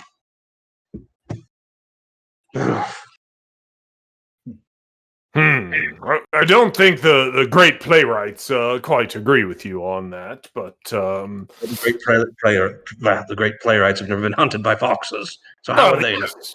And I don't think that the grass speaks very highly of, hippity hoppity footed little bunnies. Why would I care what the grass thinks?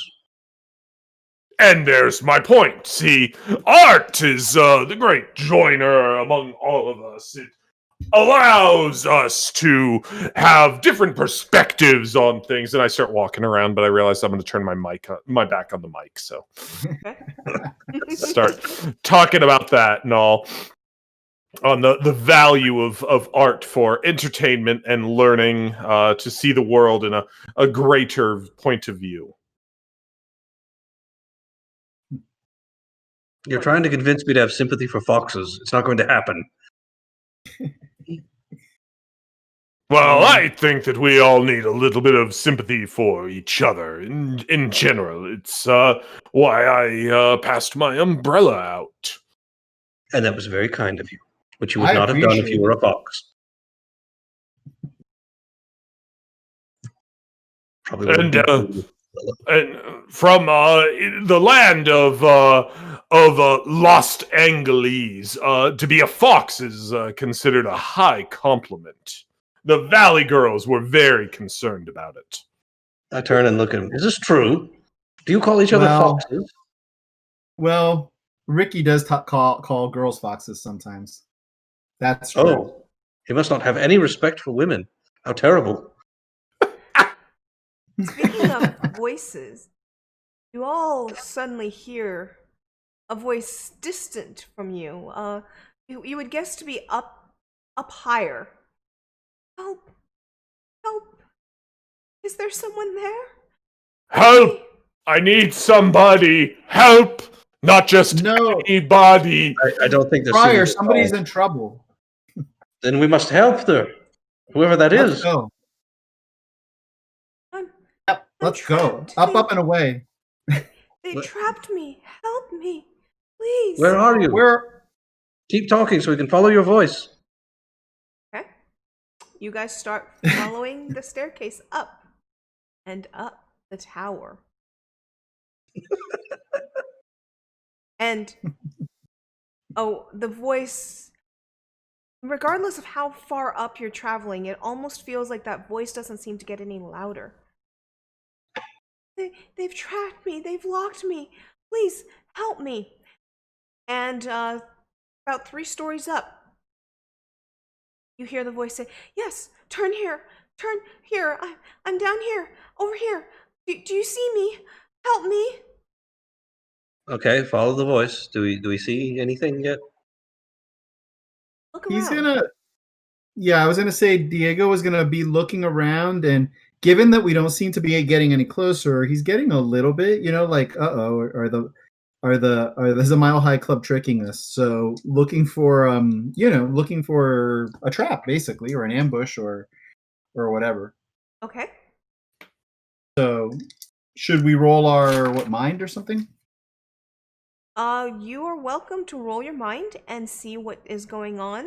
As you guys start heading down this dark corridor, several flights up from the ground floor. All right, my And- best roll is a 4, and I only rolled one of them. Okay, well, you did need higher than that. I didn't set your DM, but Okay. my intention was to set it at 5. The Sure. corridor is very dark, and the further you go, the more dark and oppressive. Flashlight. Okay. And similar to Mario, that Mario game where you're blowing the flashlight around. You know how in certain levels of the hotel, the light dims. I didn't play that game, Alice. Oh, fine. And it's a Luigi game, I guess.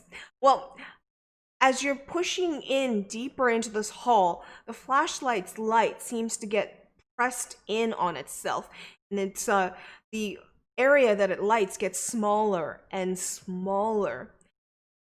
And wait, are the eyes in that picture moving? Poke. You poke it, none. There doesn't seem to be a reaction, but definitely get the creeps. And it's definitely starting to creep you out. The portrait is actually of a knightly fellow. In fact, actually might be one of your order, Saber. It's very old portrait. Tell me who is in that portrait. The emblem and the armor and the clothes very much are reminiscent of yours, but who is in there? What does he look like? It is Sir Bumanes, he of the beautiful hands, whose paws were so lovely and elegant, yet could wield the greatest of weapons. I've heard of him. He's the origin of the Lucky Rabbit's Foot. Yes, how tragic was his end.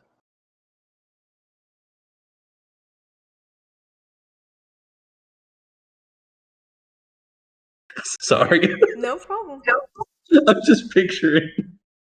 In Yes, fact, it was said.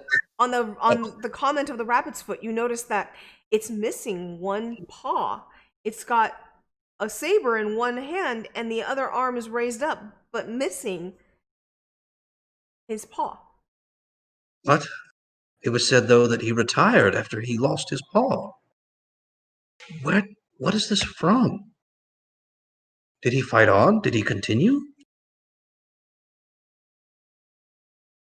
I run my hand over it reverently. Okay. I need to take this with me. I start cutting the painting out of the frame. Okay. If he did continue, he must have been a really great hero. That's really Alice. brave Mm-hmm. and noble. I pull out a poster tube for him. Okay. You pull out a poster too. Oh, thank you. You Roll it out. swear as you're cutting it out, you swear that his arm moves in the picture. As I pull my knife back. Oh, no, I'm sorry, my sword back. Huh. It looked like it moved. Well, by all means. I mean, you were moving it, and there's wind, and the voice is calling out to us, though I don't know that I trust it exactly. Okay, Perhaps I will-o'-the-wisp. The start weapon cutting was again. held up like this when you first saw the portrait. Now the weapon is like this. Arm and the weapon are like this. Okay, is he a swinging position or a guard position? Guard position. Guard position. Huh. I take my sword and I put it up against his. Okay. Does it make a sound? Yeah, it does. What sound does it make? Sound of metal clanking against metal. But what's even stranger is looking into the blade, you now see a clock on it. A clock, an image of a clock reflected back between your two blades. And it's ticking. Ticking like it's counting down? Mm-hmm.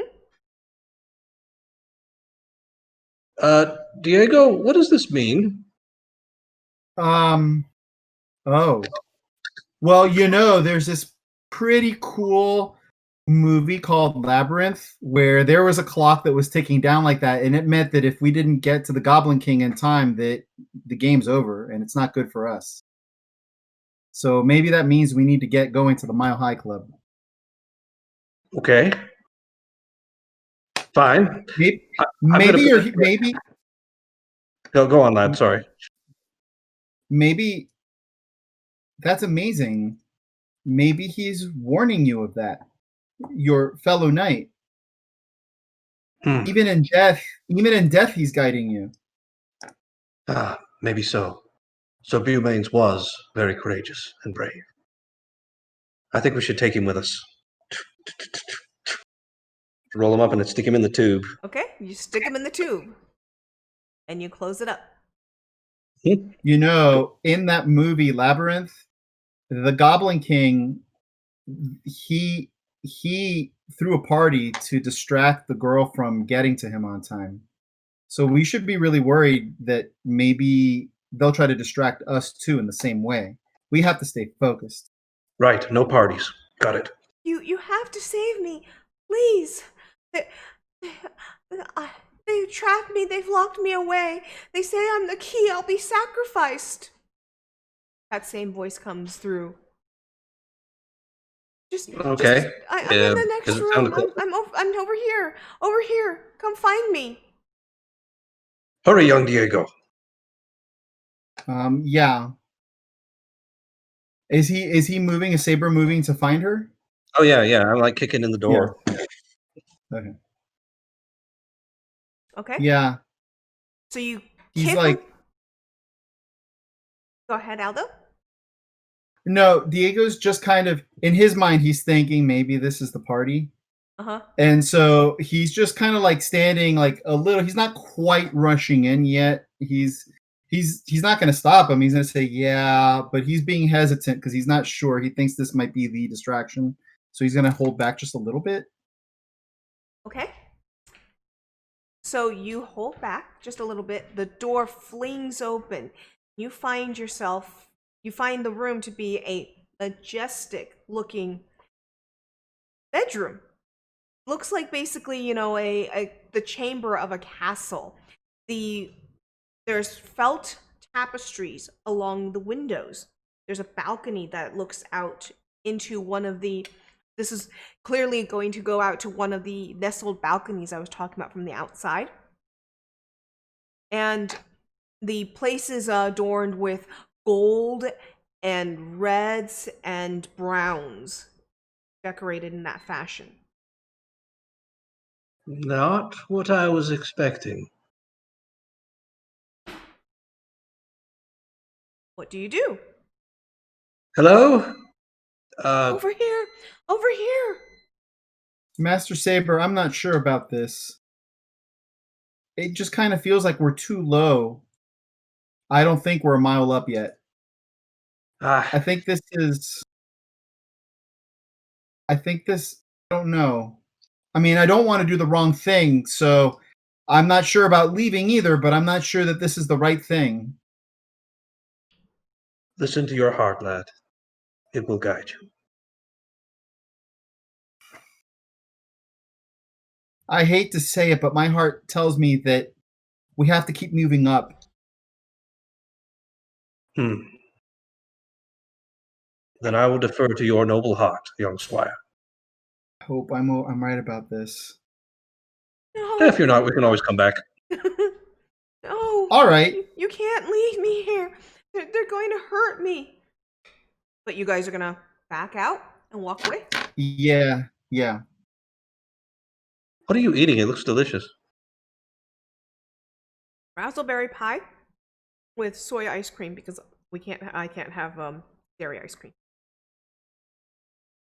Brandon, you are a very good husband. Raspberry pie. He's bribing the GM. I made him so noble and good, and you just destroyed it with a single sentence. Brandon, you're muted. As the group of you come out, then Friar for Fiddle is working on stuff, and he's singing Roxette to himself. You should roleplay it. Roleplay it. Listen to your heart when he's calling for you. Listen to your heart. There's nothing else you can do. I'll give you a spirit for that. Oops. You know what, Diego?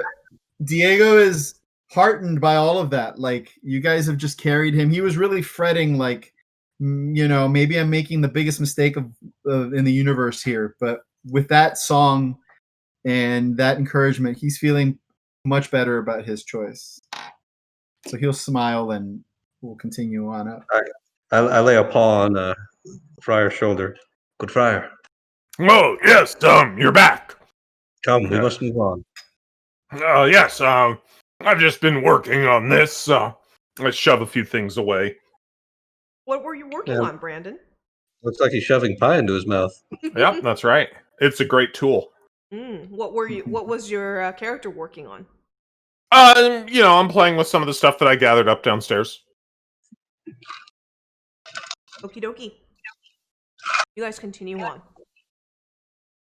And you guys continue spiraling up and up and up. And you guys are starting to get tired. Starting to wear on you because it just seems to go on forever. I wish they had an elevator. I hate stairs. Or even just an escalator. What are those things? They're kind of stairs that move by themselves. They carry you up. Oh, that sounds wonderful. Why don't we have those here? And Alice, I will go ahead and use my clockwork servant to make a clockwork object out of nothing that will perform a single specific task and then dissipate into smoke. I'm going to go ahead and let the stairs start carrying us to move us instead of us moving ourselves. Okay. You start doing so. I will spend my song spirit for that. Ooh. Oh, you mean like this, Diego? Once I was trapped on an escalator. It stopped moving, and I was stuck. There was nothing that I could do halfway between floor 1 and floor 2. Oh, 2 This weeks. This is the best Friar for Fiddle. This is great. Oh, yes, absolutely. And look, I can do a heroic pose, and I don't even have to move. And that's when you guys all notice, up several stories from you, there seems to be another clockwork feature. This one looks to be shaped like a giant. Like, straight up looks like a freaking, two-headed Etten giant, but made of clockwork. And it seems to be lost. It wanders down a couple flights, then it starts to walk up a couple flights, takes a turn into one of the hallways, and then turns back out. And it just kind of randomly walks about. Looks like a two-headed Etten. Should we sneak around it, or should we talk to it? Ching! He's probably a servant of the Mile High Club. Yeah, and Greg just hides behind you and goes, yeah. Spy. Evil. Squire Greg, what do you know about this creature?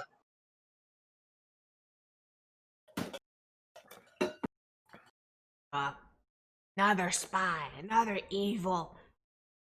All clock machine. Evil. Does he look evil to me? It looks lost. It doesn't look very evil. He looks more lost and confused than anything else.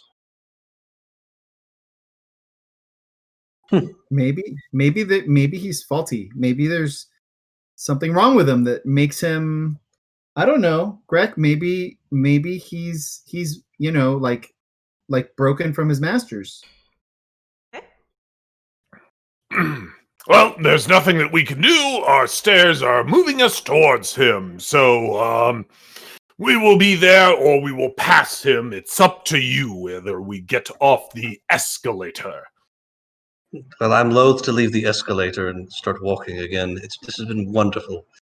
It's a truly masterful experience, Friar. I never thought I'd see a piece of heaven until the escalator. So, are you guys going to pause then and try and engage with this two-headed Etten clockwork? See, I think you keep trying to hit that Etten part, but I don't care about clockworks. Okay, cool. He's still not a giant. I'm worried about him eating me, Alice. Okay, cool. Good. Good to know. I mentioned that before because, I'm a brownie. Don't worry.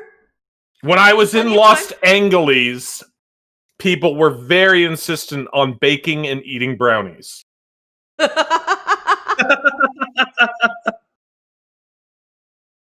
Really? They eat your kind? Yes, they do. Sometimes they just batter us. They don't even bake us. And after we're battered, they just start licking the spoon. Oh my! I turn and look at Diego. Your people have some terrifying ways. Are you a cannibal? He says, "Oh no, I'm not a cannibal." He's trying to hide the fact that when you were talking about making brownies and licking the spoon, that he was actually like, really not giggling. Like he's missing brownies and licking the spoon. Like he was just like, "Oh man, that sounds awesome." But then when you guys turned to him, he's like, "Oh no, I'm not a cannibal. I would never eat somebody like Fire for Fiddle. Never." And sometimes when they get a male brownie, they just leave the nuts right on. It's horrible. They demasculate them? Oh, truly a barbaric practice. How could such a society as terrible as Los Angeles produce such a noble squire like you? I just don't think we're talking about the same thing. And so I have a question, Brandon, for your escalator. Can other things embark on your escalator? By all means. I mean, I have simply turned the stairs basically into an escalator that will continue to escalate our situation until we get off of them, and then it will have completed its task. Oh, okay. Well, in that case, at one point, basically, this clockwork creature, this Meklar, steps onto your escalator, which is moving up, up, and up, but it's trying to drive against the current. And being that it is very big and tall and large legs, it seems to be making progress and heading towards you guys. No! You'll break the escalator by doing it this way. You see, you can only go with it, and then if it stops, you're just stuck. Oh, stupid clockworks. Hail, clockwork! As it starts to get closer to us, you'll address it. Okay. You as it gets closer, you notice that this clockwork, half of its face seems hollow, like there's no gears and such. And pieces of it seem to be broken. The chest piece here, there's some empty space where gears should be. And the back of the skull of the other head is missing, and so it's just pieces. And you notice basically that one of its arms is barely hanging on. It's got maybe just one or two bolts before that arm will completely come off and fall. This one's been in a fight. Yeah, it's hurt. He'll say with some measure of like compassion for it, actually. And it starts to tap on the wall near you. And you notice that it tries to form words in its mouth. And when it opens its mouth, there's no tongue or any apparatus inside it to form any sort of word, or no speaker coming out of it. Meklar, can you understand us? Tap once for yes, twice for no. Taps once for yes. Are you hostile? Taps two for no. Okay, good. Doubly so, once for each head. This isn't the Etten. This is the end. No, this is the Etten. Mm-hmm. This is the Yeah. Etten clockwork. Sorry. Yeah, stand corrected. It actually will reach out, and the pipes and gears and such that you were working on, are any of them in your hand right now, Brandon, as you guys are escalating up? Probably. Since I don't have to walk, I can work. Sure. He's It'll that actually close reach to us out. all of a sudden? Yeah, it approached you guys and made progress, and you guys started talking to it. So it's getting closer, unless you guys want to back up or anything like that. I don't see No. why. It doesn't I seem don't see hostile. how. That's not how escalators work. Like I said, this thing is big and countering, and therefore, yeah, it's certainly now going up But you with you. offered us the ability to back up. I don't see how. yeah, That's not yeah, how because escalators Yeah, work. because you guys are slow. You guys are smaller. This thing is just large enough to be making progress against the current. It's just a Friar for Fiddle has a limited concept of how they work.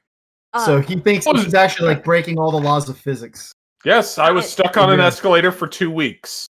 And Brandon, the arm that's nearly falling off will reach out and take a couple bolts or a couple pieces of gears from you, if you allow it. And if you do, it'll take it and it'll put it in its mouth, and it'll start chomping on the gears that it took. Like chips. Becomes really loud. Like it's chomping on, metal chips. You're hungry. Happy 1 for yes. Did the Mile High Club do this to you? Perhaps 1 for yes.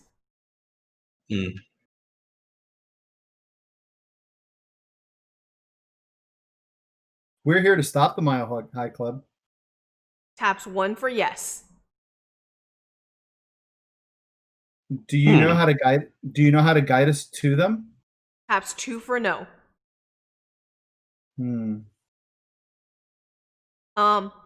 It then after chomping a bit, it spits out one of the pieces, and on it, you can make out that it seems to have used its teeth to etch something onto it. Yeah. It looks like a crude version of the word help or help me. There's not, it looks very crude and very, very bad handwriting in the etching, but it looks like basically it's saying help or help me. Help me. Friar, is there anything that you could do for him? Can you put him back together? Well, back together is relative. I mean, he has missing pieces. But and I get kind of this gleam in my eye. Oh no. We can rebuild him. We have the technology. But bum. We do? Oh, we were willing to give it the old collage try. It's a saying from Lost Angeles that based on they like to take all sorts of random pieces of paper and stick them up near each other until it makes something. So we'll give it the old collage try by taking things and putting them up on him. And this works? I've been told it's subject to interpretation, as art often is. Oh. Very well. I will have to go and visit this Lost Angeles someday. I kind of like it here more. Oh. Well, this is a terrible place we're in, but some of the world is nice. Well, but you guys are here. Well, thank you. Well, Any Friar, I mean, any- do you require any aid? I mean, can we help you find any pieces for our new friend? I start dumping out all sorts of different things that I've been working on and try and start fitting things together. But I think that we have to exit the escalator, Alice. Yeah, you would have to exit the escalator, which happens to be, there are levels here that you could exit out of this. And stepping off the escalator, Caleb, why don't you describe to me what space that you guys depart onto? What does this landing or level or whatever look All like right. to you? Obviously, it must have been the Mile High Club's viewing area, because it's this vast balcony looking out over the land. There are all sorts of telescopes and viewing devices, scrying orbs, all kinds of things, just looking down onto the ground. So you can see all the depraved things that the Mile High Club does. Hold on, let me look. Oh dear. Oh. Yes, I'm afraid so. Ooh, don't look at that one, lad. So you're in an observatory, basically, it sounds like. Yes, Okay. it's not Is for it your lit? eyes. Is it lit? What's it lit by? Candles. Okay.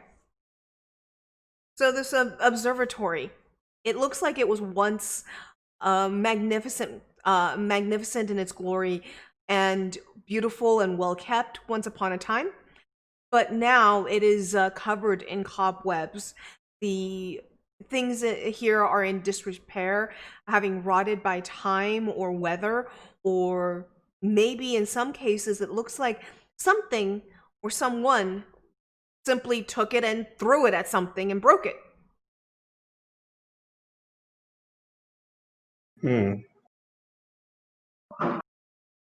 Looks a bit Does broken. it? Hmm. Do I see what it was? Can I fit it together? Yeah, you can probably fit it together. It looks like, a scope. And Brandon, you have you can I'm busy. you can even find spare pieces here. I'm working on the dude. Yep. So, The dude without the thing. yep. Are you using any special powers to do work on the dude, or? Master of Craft. I'm trying to make tools to help fix him, but Okay. I don't know that that'll necessarily give me advantage on it. But Yeah, you're able to do so. You can do so. Why don't you? because my thing, it's a choice, so I can do weapons, tools, transportation, or household goods. Mhm. So I picked tools because none of the others seemed like what I would mess with. You make tools that will work to fix him, and roll me a TN4 to see how well you fix him. Okay. This is going to be a body check. Actually, no, this would be a mind check once again. That's what Master of Craft specifically does talk about, is Yeah, that for mind checks to craft, clean, fix, and disassemble. Yep, it's a mind check. Okay. I struck out. You struck 4 out. dice, and I don't have any fours. Ooh, 4 dice, no 4s. Well, you got a skill. I would like to use one of my abilities. Mhm. It's called True Friend. I can spend a spirit to aid my friend, Okay. which will be Friar, in his endeavor. Okay, so I believe that'll give him 1 more die, right? Is that what your ability does? Okay, Brandon, get 1 more die and roll it. 4. Nice. That worked. So I get a spirit instead. Yes, you get a spirit instead. Oh, thank you. Thank you. Oh my gosh, I've been trapped in this for freaking ever. I'm Fenton. Nice to meet you all. And, wait, what year is this? Where am I? Wait, huh? We're in the year of the Mile High Club, 243. Oh, you mean the council? Oh, Is that what they're called? I was once a member of the council. They trapped me in this thing because I disagreed with them. I disagreed. You made it into the Mile High Club, you're saying. You joined the Mile High Club? Oh, I swear Brandon's just trying to screw with me tonight. How does Okay. one get into the Mile High Club? a tower that was 1 mile high and asked us information. What else was? I mean, I don't think that I had any choices here. It was laid out in front of me. Brandon, I would never have come up with that name in a million years. Yes, I was once a member of their club, and I disagreed with them. What was the name of the club Keep a again? freaking straight face, guys. I tried to stop them. I tried, and they took their magic and they put me in my brain, my mind in this thing. I mean, what kind of self-respectable sylph would considers this thing to be a body? I don't know, one that joins the Mile High Club? Alice, I want to go fix the other head now. Okay. Okay, you go work on the other head. So Fenton, right? Yes, Fenton. Oh my gosh, it's so nice to be able to speak again. Do you know how long I've been trying to speak? No. A Like very forever? long time. Okay. So if you were a member, then how come you don't know how to get us to them? Oh, they... A long time ago, this place was very different. In a galaxy far, far away. This place was very different. In that place, I knew how to navigate. This place, they did strange things to the place. They tricked me, and they tricked this place. I don't remember things that I should, and do you know how long I've been trapped in this body? No. Neither do I, but I don't remember. Oh, you're having trouble with your memory. Well, I can by all means perhaps assist with fixing that right up. Well, if they changed your memory and they didn't necessarily change the place, maybe there's something around here that would give us a clue, like, I don't know, a map or something. He's going to start kind of like wandering this observatory to see if there are any kind of like, like if there are like, drawers with maps in them or something like that, and then in there might be like a blueprint of the place or something like that, or you'll look to see if there, you'll just search just in case, Okay. Go ahead and search for me. This is going to be a I'm going to say this is going to be a heart, and it's going to be a TN of 4. TN of 4 and heart. Okay.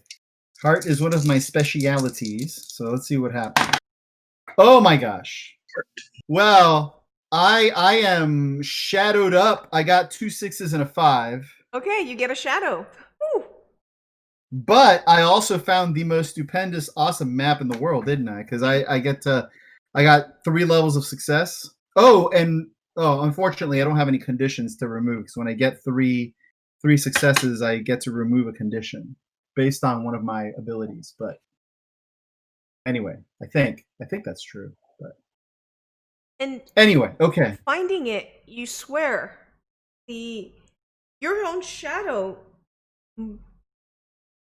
moved in a strange way. Like, it should be there, but you swore that it literally lifted up, picked up one of the scrolls and dropped it at your feet. And you hear and you hear in the back of your mind, "Power can be yours." He kind of looks at his shadow. Again, one of his anchors is calm. So he kind of looks at the shadow and then like with a kind of like impassive look, just kind of like turns away from it and picks up the map. Okay. Hey guys, I think I found something. Oh, what did you find there, Squire? I don't know. He's gonna go over to the table and like open it and like roll out the map, let it like roll out. And the drawer I found it in said schematics. So you roll it out and see what's there. Schematic? What is a schematic? I don't know. When you roll it out, you find actually that it starts off as a blank piece of paper. And then shapes start to form in ink and starts to move. And then you see Well, on the paper, rather than a map of the place, you see what looks to be a mechanized cauldron, a giant mechanized cauldron, and instead of firewood and a fire pit underneath it, there are gears and furnace built in underneath the cauldron. And the cauldron itself looks like basically it has different gears on it to and rather than a round the standard cauldron, it more is like has a bunch of different flat facets all around it, and each one has different cranks affixed to it, and they turn. And then up above there's this chain with gears and this basically chassis, this chassis over it that's basically feeding this conveyor belt of stuff into the cauldron. Plop, plop, plop. And you can literally see all of this moving on the paper. Okay, and I was specifically looking for a map. Does it, in addition, kind of show us where this is located?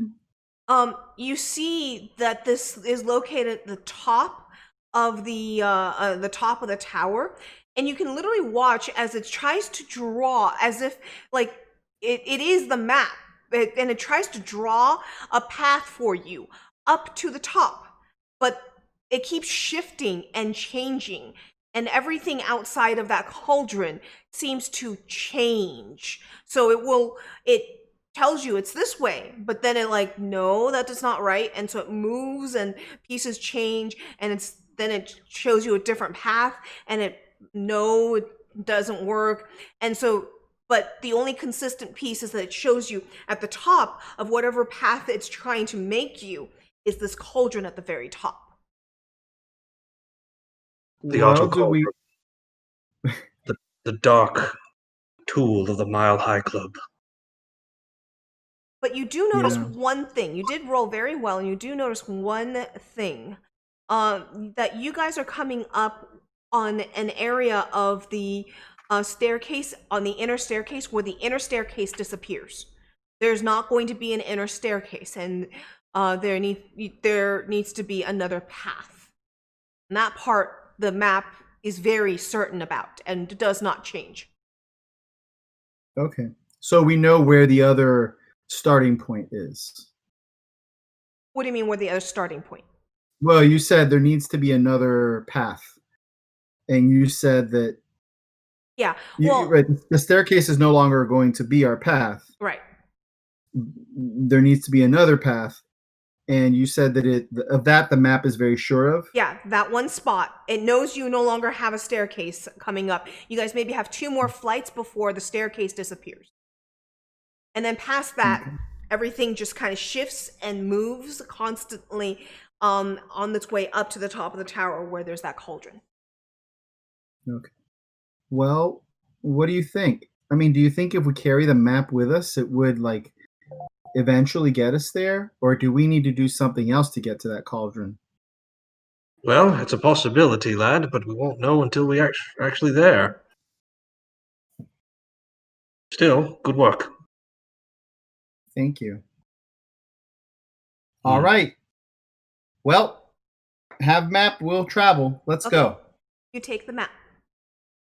That's the spirit. Fenton, are you joining us to get to let them know that what they did was wrong? Can you return me to my body if we do? If I go? I don't know how to do that. He looks over at Friar Forbiddle. Friar Forfiddle. I'm sorry, Forfiddle. Forfiddle, sorry. My bad. Well, I mean, you don't even know how long you've been there. Certain that your body's already been quartered up and then thrown from on top of the tower to rain down destruction upon people, or perhaps just fed into the cauldron and for whatever fell magics that you do. What type of fell magics do you do up there? The fellest. It makes sense. It's a long way to fall. Absolutely. When When I was part of the council, we did nothing of the sort.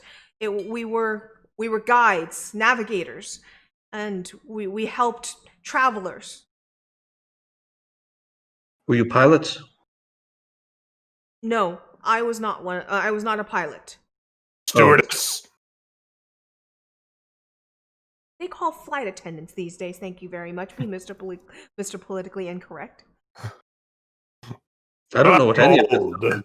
They sound lovely. Alice, I want to try and fix the other one. The other head. Okay, go ahead. I'll let you keep the same role as you had before, and you fix the other head. And when you do, you hear snoring.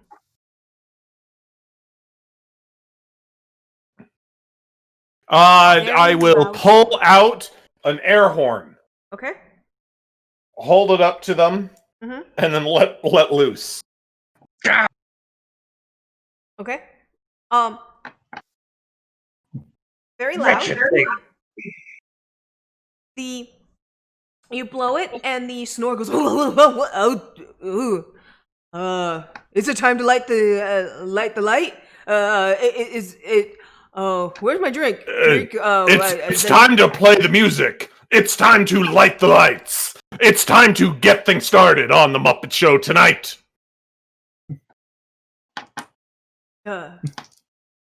Muppet Show. Oh yeah, the Muppet Ship that's due to come in tomorrow.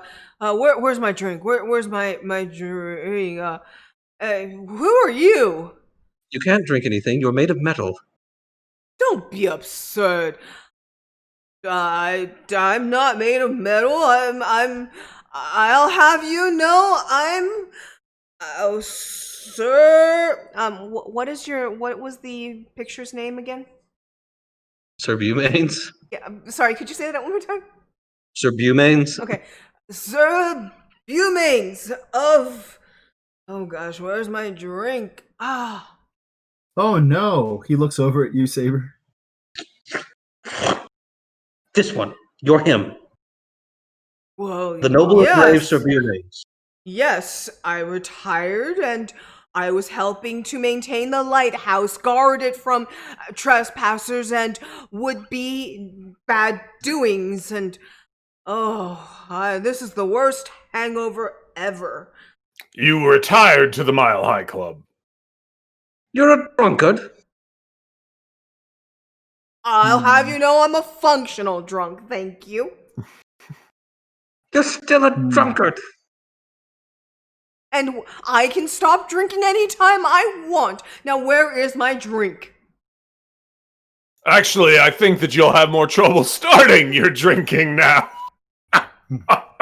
Oh, yeah. I start laughing at the joke. Silver lining. Yes, very good.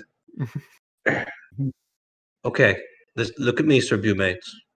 Okay. There are three of you. Which one should I look at? Tong tong, tong tong. Oh, right there you are. Okay, very tick, good. Tick, tick. What is that on your forehead? What? On your forehead. There's a clock. Look at his forehead. Is there something on my forehead? I turn and look at them.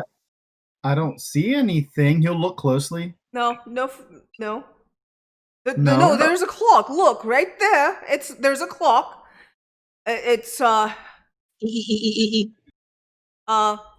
You guys have been in here, you guys started at 3 p.m. It's about 6 p.m. at this point. Been in here for about 3 hours.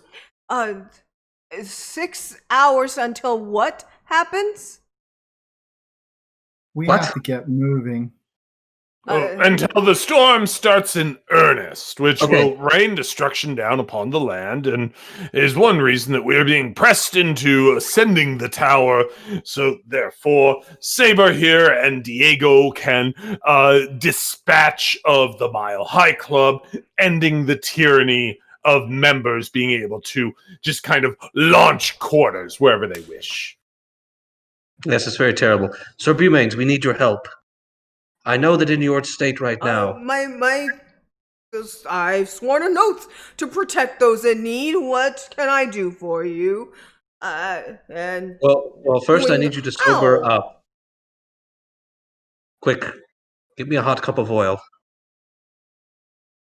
I produce a hot cup of oil. Okay. Wonderful. Hot cup of Here, drink this. Tastes a bit greasy, but pretty That's good. fine. All down. There we are. Very good. All right. Now, sober up for me. Good. Now, you're going to be very upset when I show you this. Mirror, please. I produce a mirror. I'm also at this point dressed like a nurse right next to you, and I have a table lined up of just a bunch of random stuff, and I'm just passing it to you. Oh my gosh, I'm Brandon. All I'm picturing is the nurse Halloween costume I have right now on your character. That's what I'm wearing. It doesn't fit. It bulges in inappropriate places. Well, no, you know. That's disturbing to me. On that, okay. When he looks at his picture, when he looks in the mirror, he freaks out. What does the other head think of this head? The other head has stopped talking. Okay, Sir Bumains. Bonk. Stop it. Stop it now. You are a knight. Stand up straight. And you notice, Brandon, as it's doing that, you notice that basically it seems like power can only supply to one head at a time. Oh gosh, I'm putting myself in bed. I kind of feel like so we should the not Mile upload High this Club video. has a problem that it can only run one head at a time, huh? I feel like we should not upload this video later. Oh, I think there's nothing wrong with it, you know. It needs to go up. Oh dear, I'm so... Why did I draw the short straw on this? Okay. So... Yes, it can only supply power to one head at a time.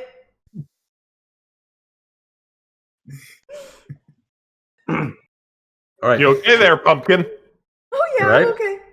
Good? I'm okay. Okay. So Bumains? All I can picture is that I'm sorry, the GM needs a moment because all I can picture is Brandon's little brownie wearing you want to take a break? Does not line up. Okay. Back to you. So yes, Sir Bumain. Back to you. Okay, sure. Sir Bumains, you're a knight. I'll put my hand on. Yeah, of course I am. Yes, you are. Of What is course your I oath? am. Sober as a rock. To leave no drink undrunk. Oh, I like that oath. Where do I make that oath? Your oath is to defend the helpless and to protect the weak no matter what situation you find yourself in. Even if you don't have a body anymore, even if you have no arm to lift your sword. What do you mean I have no arms to lift my sword? Where'd my arm go? Oh, it's right here. With a mug of hot... what is this? It's oil. Oil? Why would I drink oil? Because you're a machine. Tastes good anyway. Look.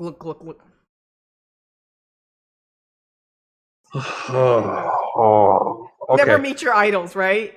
Right, never meet your idols. I just shake my head. I pick up the biggest, heaviest spyglass I can find. I walk over, hand it to him. This will have to do as a weapon. He starts swinging it about, and the spyglass, extends and contracts, extends and contracts. Fine, whatever. Like a slinky, Expand, contract. He swings it, expands, contracts. Sir Bumains, why don't you go to sleep? I am a little tired. Yes, you should take a nice rest. Great. Okay, I go to the other head. Please wake up. Please wake up. Please wake up. Where'd you go? Where? Well, okay. So are we getting on our way? Yes, great, perfect. Do me a favor. Never fall asleep. Alice? By the way, when I'm not providing tools for the doctor, I am going to go ahead and be working on an improved power supply. Oh dear Lord. Okay. Oh. Sure thing. Improved power supply. Got it. So you guys are gonna head off with Yes. with the Etten and Greg, and apparently this is like Wizard of Oz. Well, I guess movies of this style tend to have a lot of little followers to come along for various things. Of course. So you guys will take your followers up and up. The Mile High Club does have a lot of followers. Many people try to get in, but Yep. very few enter. Okay, and so when we get up 2 more levels, the escalator kind of just keeps rolling and rolling and rolling and rolling. No, the escalator left, remember? Oh, We got off. You got off and it doesn't keep going at that point? No. Okay. Based on what I see, spend 1 spirit to create a clockwork object out of nothing that will perform a specific task and then dissipate into smoke. The task was to elevate us up the stairs, and the whole thing wasn't really an escalator. Okay. It was the part that we were. Okay. Were, stairs that basically were crawling on top of the other stairs as a clockwork. Oh, okay, cool. So then you guys go up 2 more flights of stairs, and yes, like the map showed, it drops off into nothingness. Like you could, if you kept walking, you would literally fall down about 50 stories. Is there a floor next to the top there? No. There's a floor if you backtrack a little bit. Well, I guess that's the nearest solid ground we can get to. What do the rest of you think? And there's no sign of anything hidden here that might be like a secret passage of some sort. You can go ahead and look around for me and see what you think. He will. Okay. Yeah, he's like, I don't know, and I just kind of feel like, I don't know. In movies, there's like in Indiana Jones movies and stuff like that, they're always like hidden compartments and panels and stuff. So TN6 on this. I rolled. What is it? Heart. Mind or heart?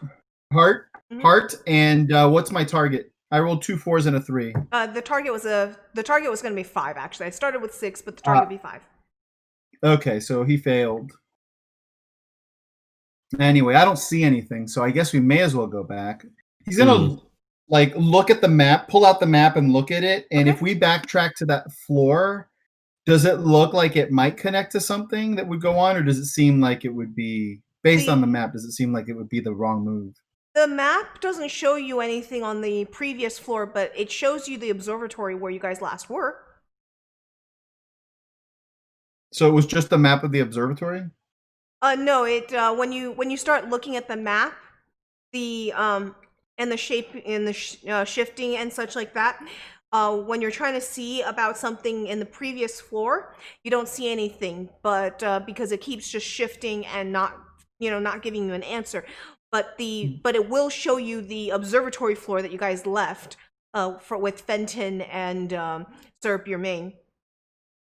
And there is a balcony drawn on the map for that level.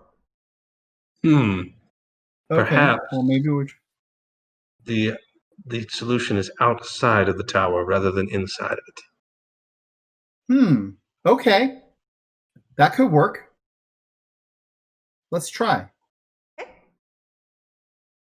All right, lad, hold on to me. Sure. He'll hold on to the bunny. Okay. The 7 foot bunny. 7 foot bunny. All right. Are you the Easter bunny? No, I'm not pink. I look like a giant English hare. That's albino.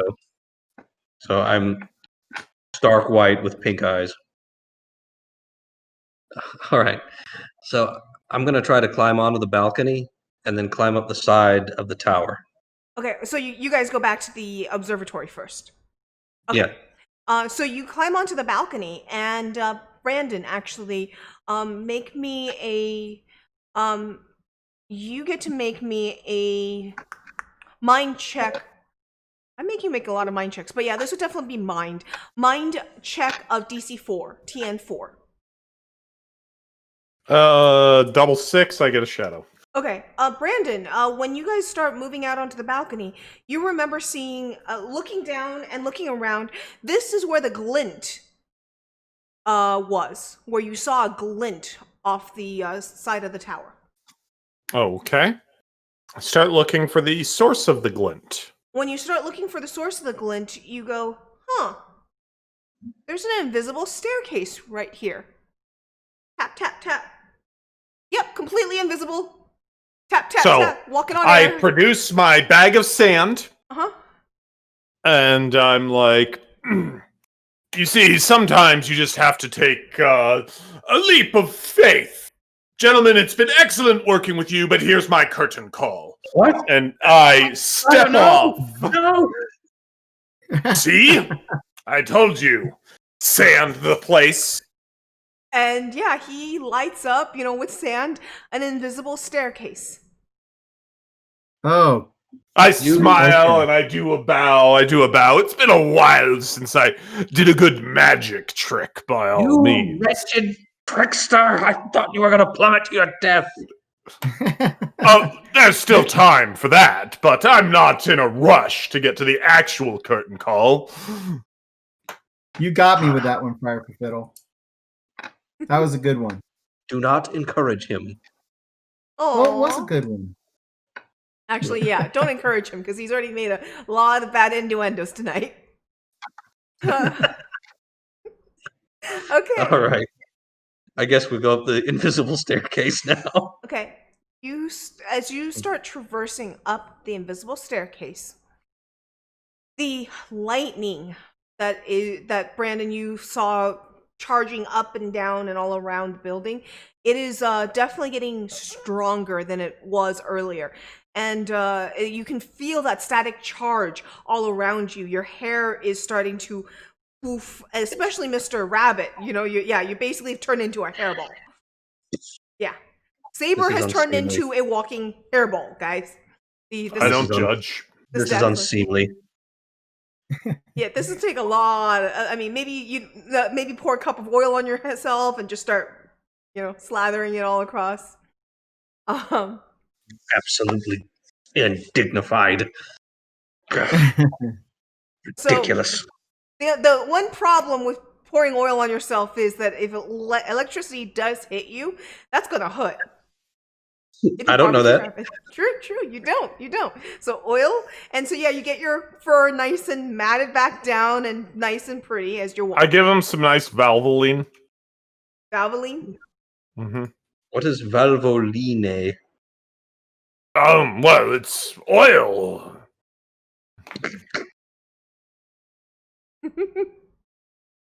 It comes in all types of name brands. That's something that the Valley Girls were very concerned about. The name brands. There's peanut, canola, Valvoline. It smells pretty strong.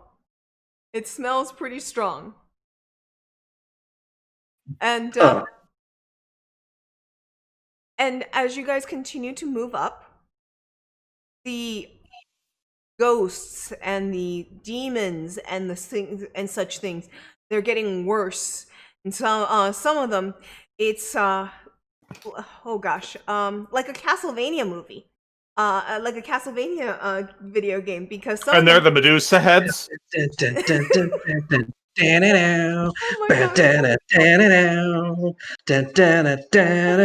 digging myself a trench tonight, aren't I?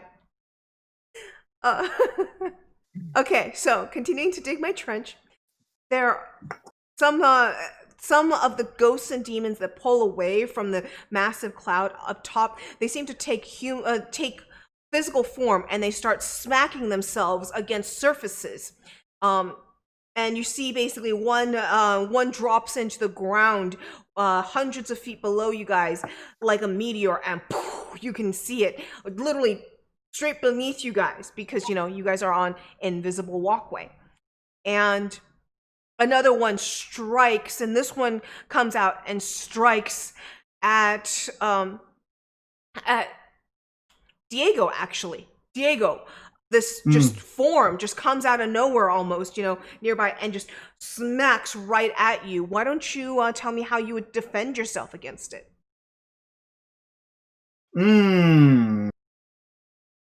That's a good question. Well, how magical can I get here? I don't have magic, but is this a game where I could defend with multiple kind of ways? In other words, could I try to defend with my heart? Yeah. Using my Superman shirt as kind of like a, Yeah. kind of like stand up. Okay, well, I will try to do that. You showed earlier that you have more magic than you thought, because when you did something, it glowed. Okay, great. So if the system allows for that, I will happily do that. He will basically, having been inspired by the things that Saber said about him and about the experience he had earlier with the Superman shirt and all of that, he's gonna stand valiantly against the thing and hope that it kind of like gets turned away by his courage and by the Superman symbol and by the power of friendship. By the power of roll me TN4. Actually, TN4. no, I'll make this one TN5. TN5. It's a little bit harder than, easy. That's fair. Let me see if I have to spend a spirit to use this. I assume so. But let me for just the power of belief. Verify. Favorite item. Oh, for favorite item? No. Oh, it just says you don't. Oh, no. Okay, great. Superman shirt. So you get an extra die. I rolled a 6. I have 4 dice, and I rolled a 6, and it's only 1 success, but you did it. Yeah, and so this thing, it looks basically like a horned ram with fangs instead of canines, and it opens its mouth in a scream, and as it's coming out of the cloud, it takes on legs, and it starts to basically gallop and ram itself into you with its horns first, and it just bounces off of your Superman shirt as you kind of just open your chest to take it, and it dissipates. It's like the light and your shirt glows once again like earlier, and the light literally infuses the goat as it basically combusts. He's gonna look back at Saber and Friar for Fiddle, and it's like, it worked. Well done indeed. You're on your way to full knighthood at this rate. Gonna have to start calling you Sir Diego. Oh man, he looks a little like a little coy about that, but he's also looks excited underneath it. So and you guys continue up, looking out into the darkness. Brandon, why don't you describe what the darkness with the storm and the lightning and the electricity crackling up and down the tower, describe what everything looks like right now. It looks dark, yo. The storm with purple lightning crackling amongst the clouds and all. As we look up, it's the yawning portal above you. There's the eye of the storm with kind of this light, darkish purple light just coming down towards the center of the tower. And among the clouds, the faces look like the loved ones, the lost ones that we have. Diego looks up there, and he can see his mom searching for him with her eyes looking, and he calls out, but no sound other than the rumble of purple lightning goes off as she goes, Diego. They're screaming for him. He sees his dad and even his older brother. You know, he's not chasing tail that day. He's out looking for his little brother. They're all calling for him. When Saber looks up, he sees the faces of terrified rabbits fleeing the brutal foxes that are sent out as hunters from the Mile High Club. And they are being, scurrying to their burrows, but the fox is a brutal digger, pulling in and trying to gnash teeth at their young ones. And for me, looking up, I see giants and no one left that I know. Are the giants actively eating brownies? Yes, plates full of brownies. The giants are manning ovens. They're beating batter. They're licking the spoon, and there are nuts everywhere. It is grotesque. And you guys are about to you guys reach another balcony, and Mr. Saber is at the head of this at this point. He's the 7-foot tall, covered in Valvoline, car oil, engine oil, motor oil, and out from the sky, out of the yawning portal, of lightning strikes out at you from the sky. What would you like to do to defend?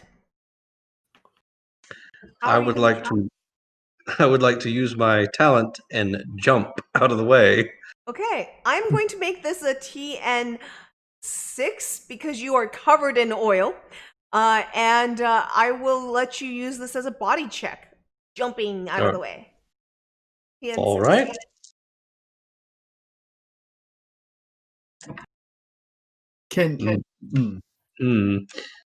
Do I have to call Inspire before he rolls? Fire, they make a trait check with an additional die. Yeah, normally you would.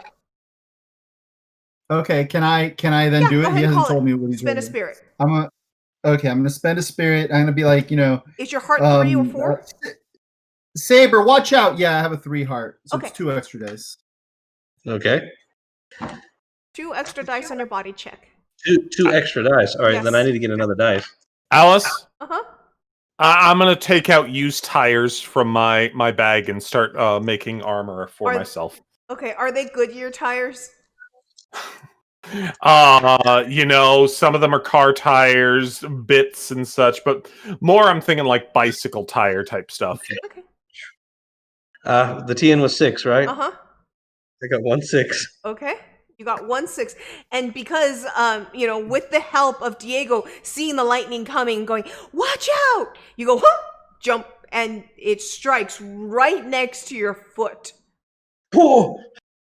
And it leaves this scar in the invisible staircase. Like literally a scar is left, and you can suddenly, this invisible staircase is no longer so invisible anymore.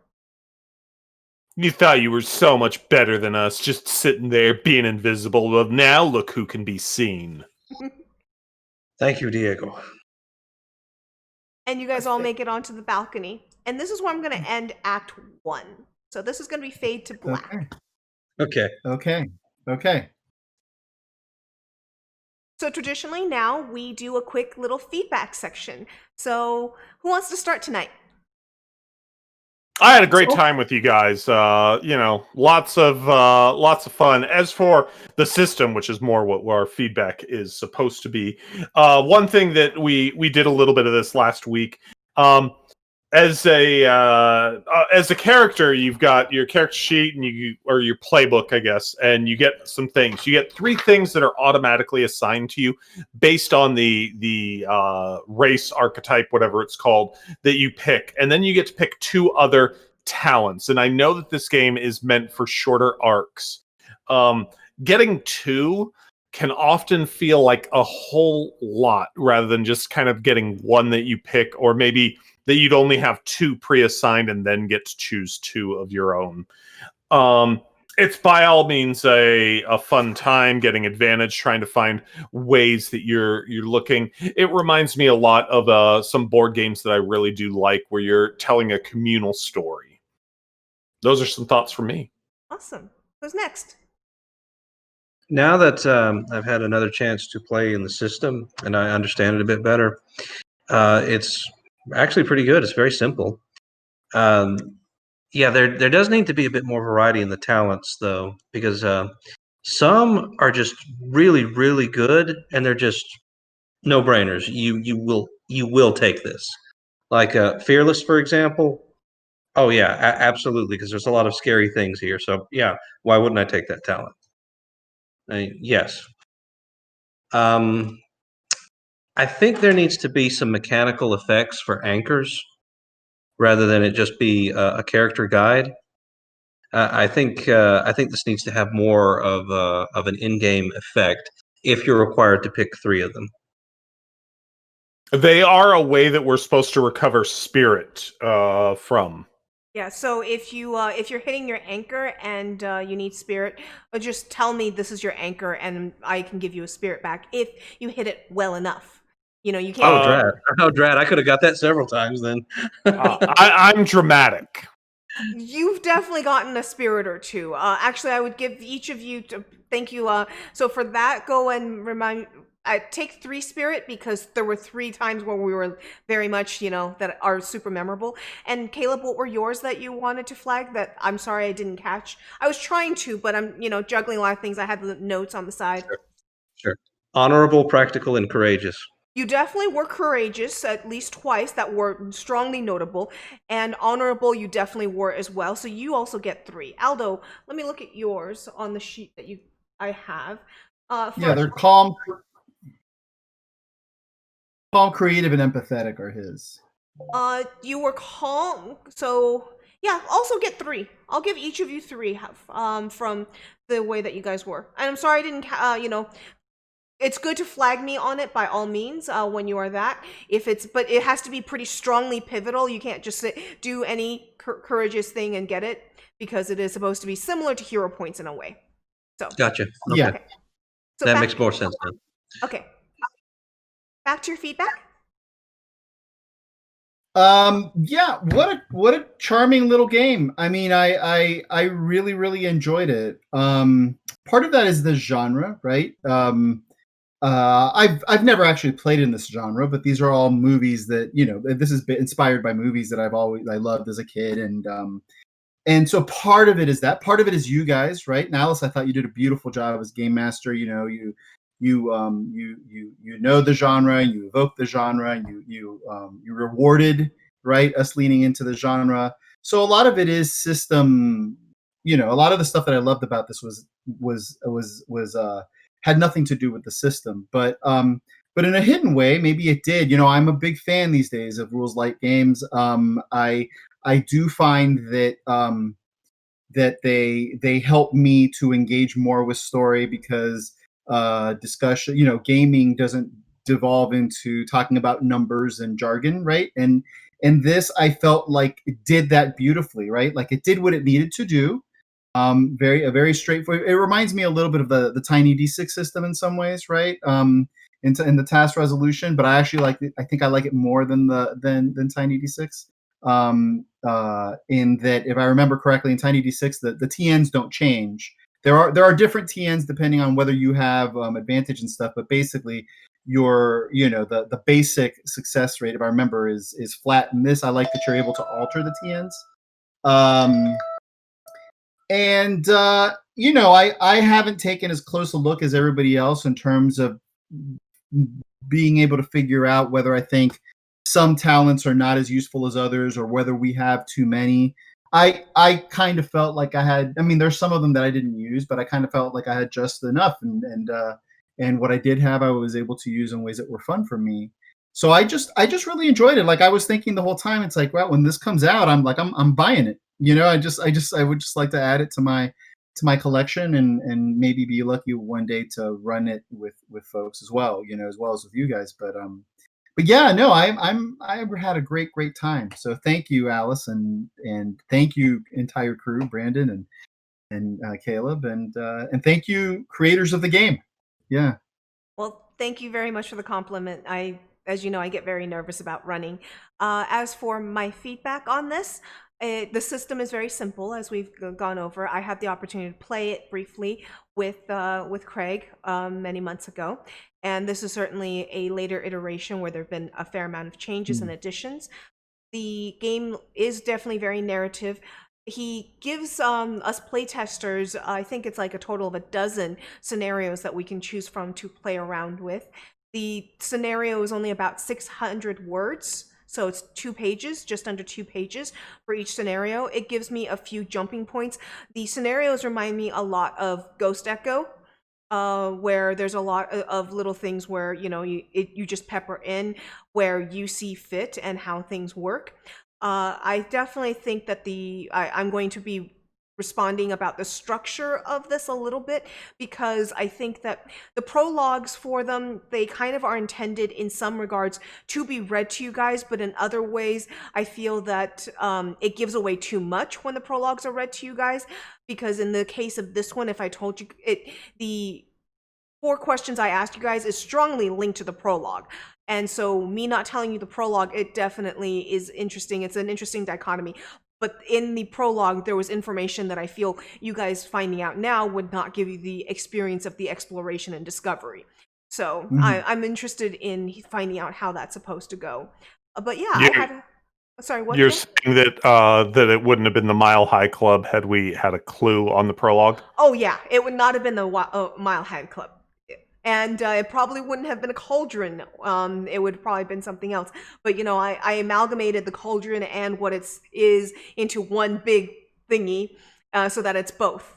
And so, once again, it's, you know, just a matter of having to think on my feet. And I think that this approach worked better than when I was trying to read you guys the prologue last time, because I felt a little more constrained.